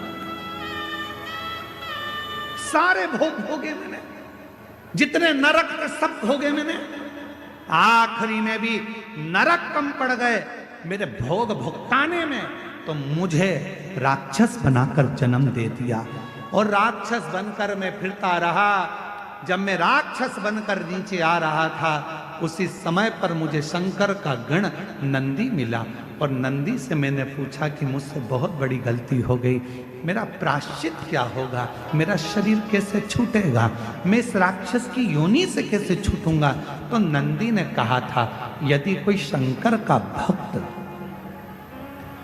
तन पर भस्म धारण कर कर जा रहा होगा, उसकी भस्म तेरे शरीर से लगेगी और उसी पल तुम मुक्त हो जाएगा, उसी पल मुक्त।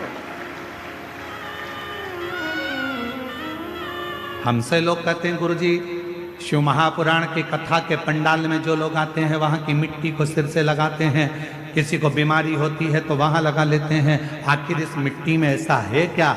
हम निवेदन करते हैं इस मिट्टी में कुछ नहीं है, पर इस मिट्टी में इतना जरूर है।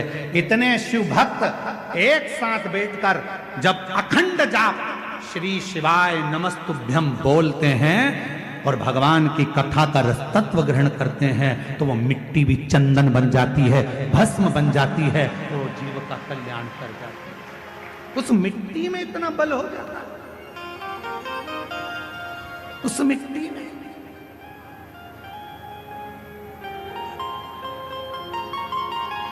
किसी के 10 साल बच्चे नहीं, किसी के 12 साल बच्चे नहीं, किसी के एक पत्र है,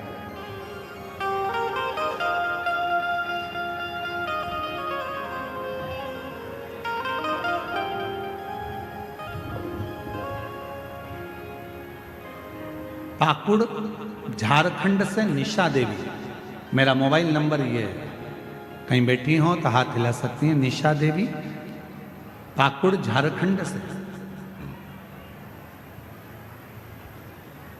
14 फरवरी 2025 को मेरे पति को अचानक शाम में चक्कर आया, वह गिर गए, उनको हम हॉस्पिटल लेकर गए तो वहाँ डॉक्टर ने हमको धुलिया के रेफर कर दिया, आईसीयू में हम लोग उनको रखे।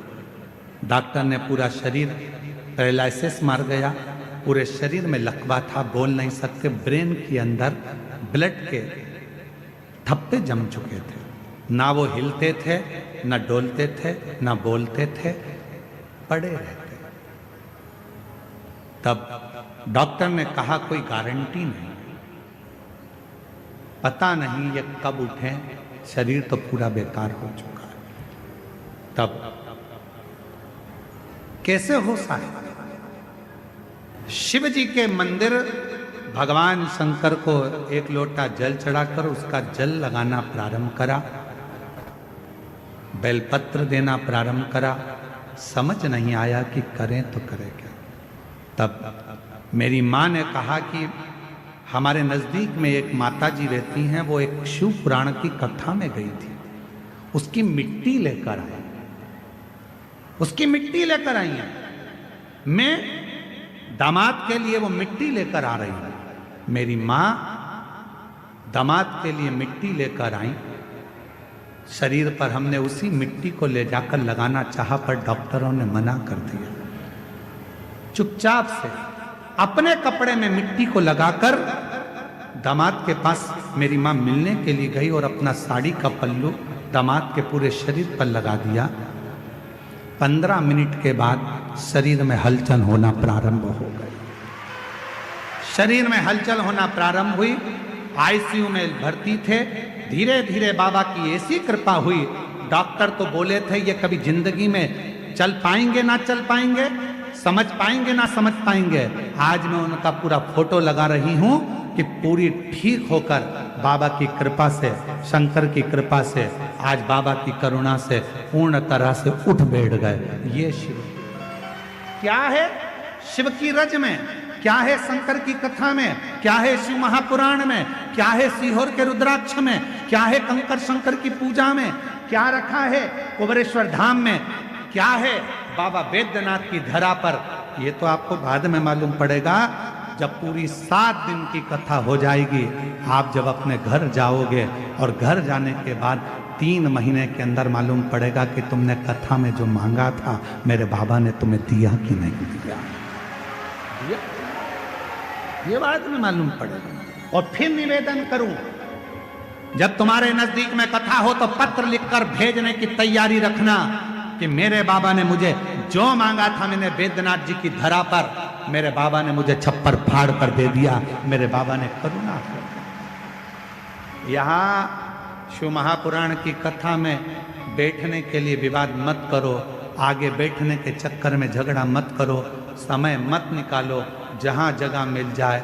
हम क्यों इन साउंड वाले से लड़ते हैं? क्या हमको शौक पड़ता है कि हम माइक वाले से लड़ें झगड़ें, हम उनको चिल्लाएं?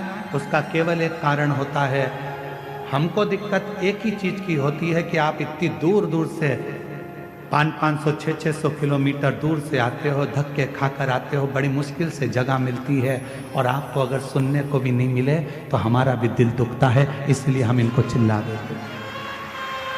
हमें शौक नहीं चढ़ रहा कि हम इनको डांटें चिल्लाएं।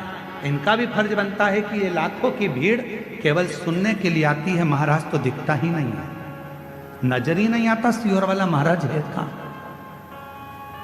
केवल एक आस लेकर, विश्वास लेकर लोग यहां पहुंचते हैं, और विश्वास के साथ हम भी कहते हैं कि मेरा कुबेरेश्वर बाबा इस बैद्यनाथ बाबा के दरवाजे से तुमको खाली नहीं भेजेगा, झोली भरकर जरूर भेजेगा।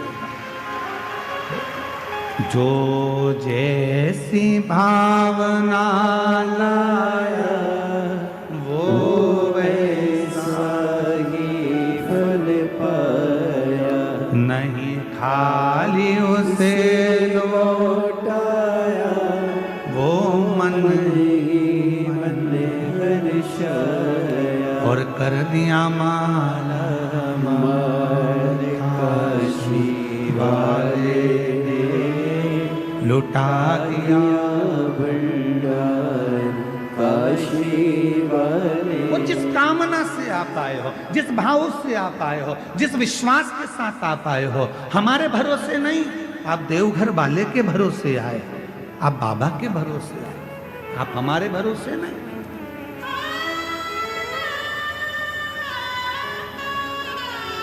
हमारी सामर्थ्यता नहीं कि हम आपको कुछ दे सकें, कुछ प्रदान कर सके।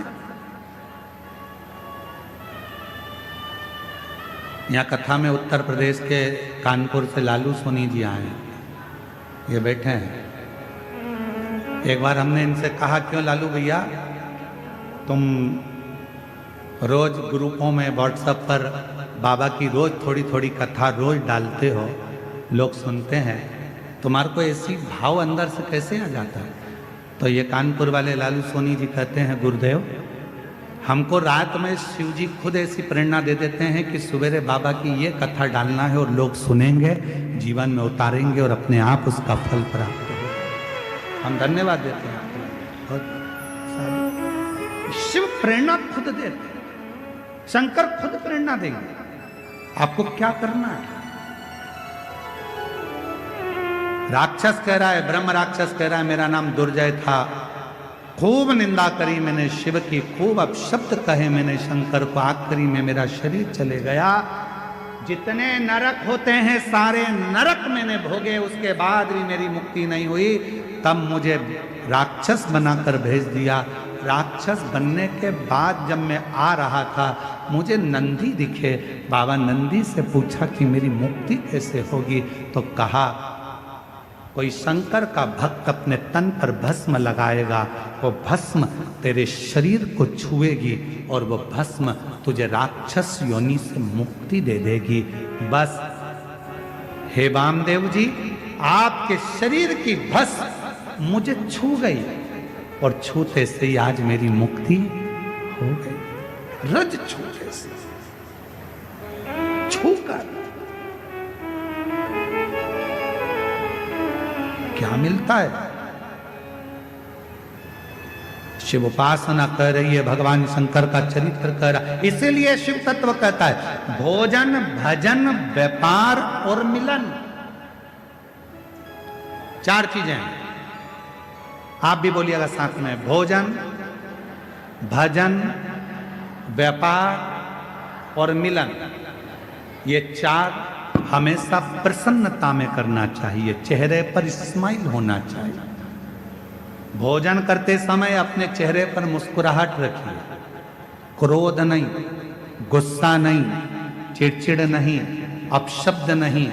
भोजन करते समय अपने मन को इतना पवित्र रखो कि चेहरे पर प्रसन्नता रहे।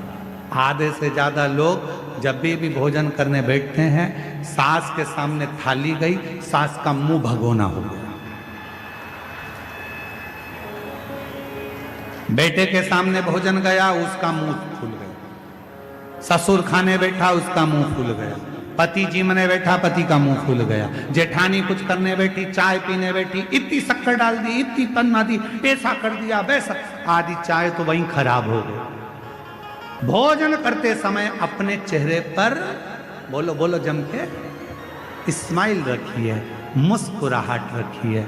दूसरे नंबर पर भजन करते समय, कथा सुनते समय, भगवान के मंदिर जाते समय, एक लोटा जल चढ़ाते समय अपने चेहरे पर पूरी पूरी स्माइल रखिए, फुल स्माइल, फुल।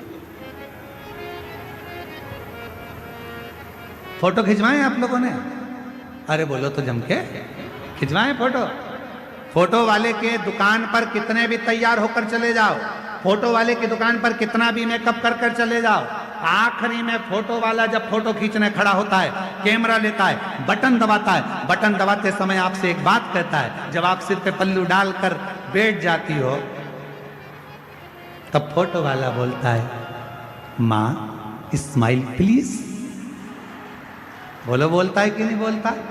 क्यों बोलता है? तुम्हारे मेकअप से फोटो अच्छा नहीं आएगा, तुमने कितनी भी अच्छी हेयर स्टाइल बनाई हो उससे फोटो अच्छा नहीं आएगा, कपड़े कितने भी अच्छे पहने हो उससे फोटो अच्छा नहीं आएगा। फोटो यदि अच्छा आएगा तो तुम्हारे चेहरे की थोड़ी सी स्माइल से आएगा। तुम मुस्कुरा दिए, फोटो अच्छा, मुस्कुरा।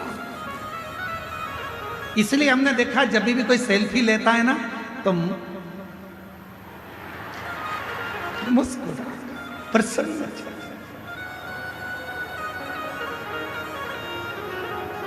एक बार कानपुर में कथा करने गए थे तो वहाँ एक बूढ़ी माता जी डंडा टेक कर, उनका फोटो वीडियो भी बहुत चला है, और अगर नहीं भी चला होगा तो हम आपको कभी भेज देंगे वो बूढ़ी माता जी का।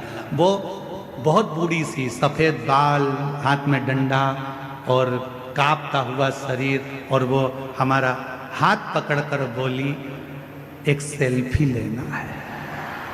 हाँ, है वो वीडियो तुम्हारे पास में? आज ग्रुप में डाल दीजिए सबके। एक बूढ़ी माँ, वो डंडा हाथ में और हमारा हाथ पकड़ के एक सेल्फी लेना। अब मुंह में दांत नहीं, शरीर में आंत नहीं, हाथ धूज रहे।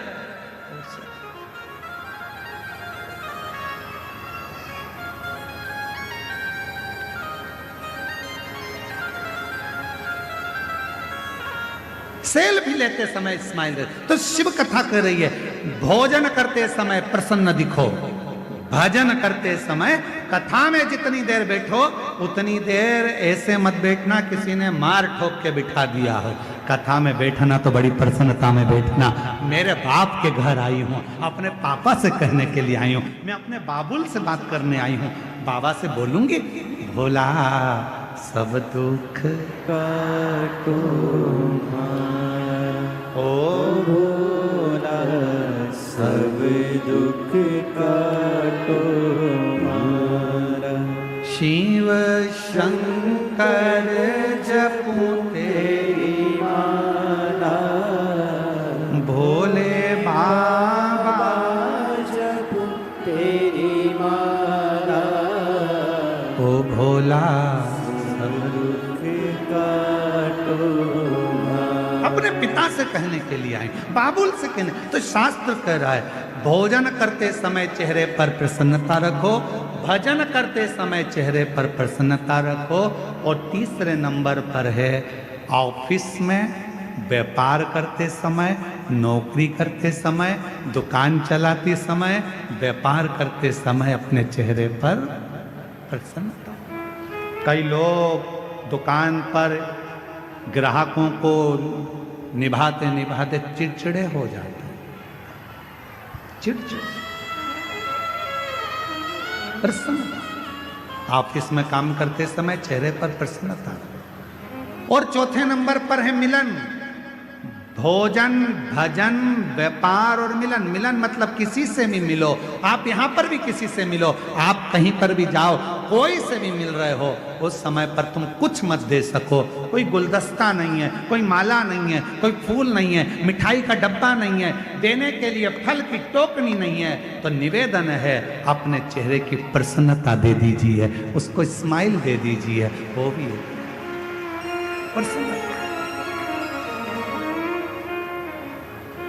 प्रसन्नता। सती मैया ने बस अपने पिता से क्या मांगा था? माता सती अपने पिता से कुछ नहीं मांगी थी, केवल इतना ही मांगा था कि मेरे पति का सम्मान करो, मेरे पति का आदर करो। माता सती ने केवल इतना ही मांगा और कुछ भी नहीं।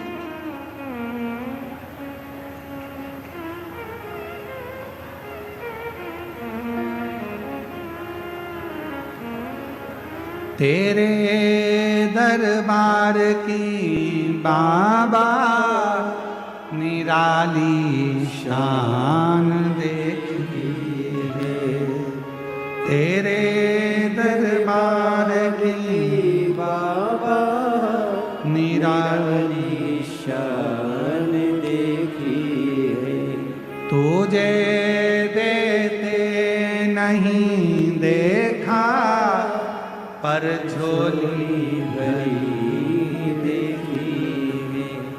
तुझे देते नहीं देखा, पर झोली भरी देखी है। मुख दुनिया मोड़ेगी बाबा तू खेड़ा मोड़े।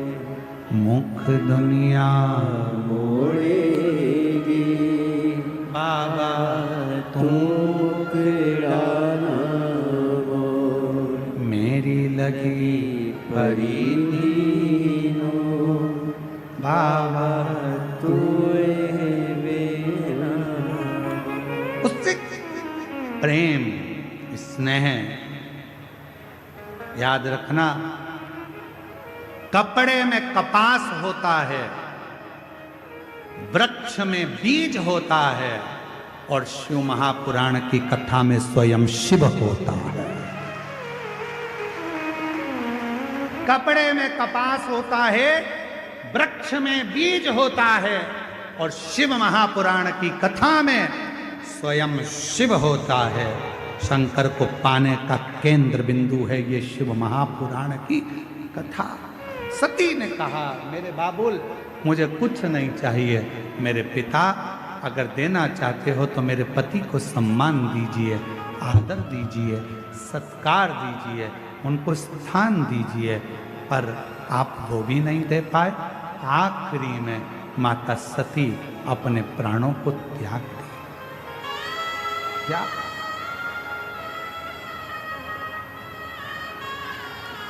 तन पर भगवान शंकर ने अपने कंधे पर माता सती के शव को रख लिया। कंधे पर वीरभद्र को तन करा, दक्ष प्रजापति का सिर कटा, अग्नि में गिरा, बकरे का मुख बन गया। बकरे और कंधे पर जब शरीर है, कंधे पर जब शरीर धारण कर रखा था, कंधे पर जब शरीर था, दुनिया के लोगों को लगा कि भगवान नारायण ने अपने सुदर्शन चक्र से माता सती के टुकड़े कर दिए। भगवान नारायण माता सती के टुकड़े नहीं कर पाते, क्योंकि सती के टुकड़े करना बहुत कठिन था। वो सुदर्शन चक्र भगवान नारायण का नहीं था। जब 108 कमल के पुष्प भगवान नारायण श्रावण के महीने में भगवान शिव को दे रहे थे, एक कमल का पुष्प कम पड़ गया था, तब भगवान विष्णु ने अपना नेत्र निकालकर शिव जी को दे दिया था। शंकर जी के 3 नेत्र हो गए थे, और भगवान शंकर ने अपना सुदर्शन चक्र भगवान विष्णु को दे दिया था। तो वो सुदर्शन चक्र भगवान विष्णु का नहीं था, शिव के चक्र से, शंकर भगवान के सुदर्शन चक्र से माता सती के टुकड़े हुए। भगवान नारायण के चक्र से बहुत मुश्किल था टुकड़े होना, शरीर के टुकड़े। जगत कल्याण के लिए वो टुकड़े करे गए कि ये माता सती के शरीर के टुकड़े जब भूमि पर गिरेंगे, ये रज भूमि पर जब गिरेगी, माता का जब शरीर का जो भस्म भूमि पर गिरेगी, संपूर्ण जगत का उद्धार होगा। लोग जब ये शक्तिपीठ पर जाएंगे, शक्तिपीठ की भूमि पर जाएंगे, उस भूमि पर चरण रखेंगे, इनका कल्याण हो जाएगा। माता सती के तन की भस्म इनके शरीर पर लगेगी, इनका उद्धार हो जाएगा। और आप और हम तो कितने किस्मत वाले हैं कि उस भूमि पर कथा सुन रहे हैं जिस भूमि पर स्वयं शक्ति भी है और स्वयं शिव भी है, उस भूमि पर कथा श्रवण कर। ये शंकर की उदारता, महाराज शिव की उदारता के बिना कुछ संभव नहीं है। सती मैया के शरीर के टुकड़े हो गए। जो माता सती जलकर भस्म हुई थी वो हिमालय राज के घर में पार्वती जी के नाम से विख्यात हो गई और माता पार्वती जी का हिमालय राज के घर में जन्म हुआ। शिव को पति मानकर पूजन आराधना करना, साधना करना, सती माता का वो स्वरूप, माता पार्वती जी का एक आनंदमय भाव और माँ जगत जननी पार्वती जी का शुभ मंगल विवाह भगवान देवादिदेव महादेव के साथ हो रहा है। एक बार जोरदार ताली बजाएं शिव और पार्वती जी के लिए। भगवान शंकर पार्वती जी पधार रहे हैं, जोरदार ताली बजाकर स्वागत करिएगा शंकर पार्वती जी।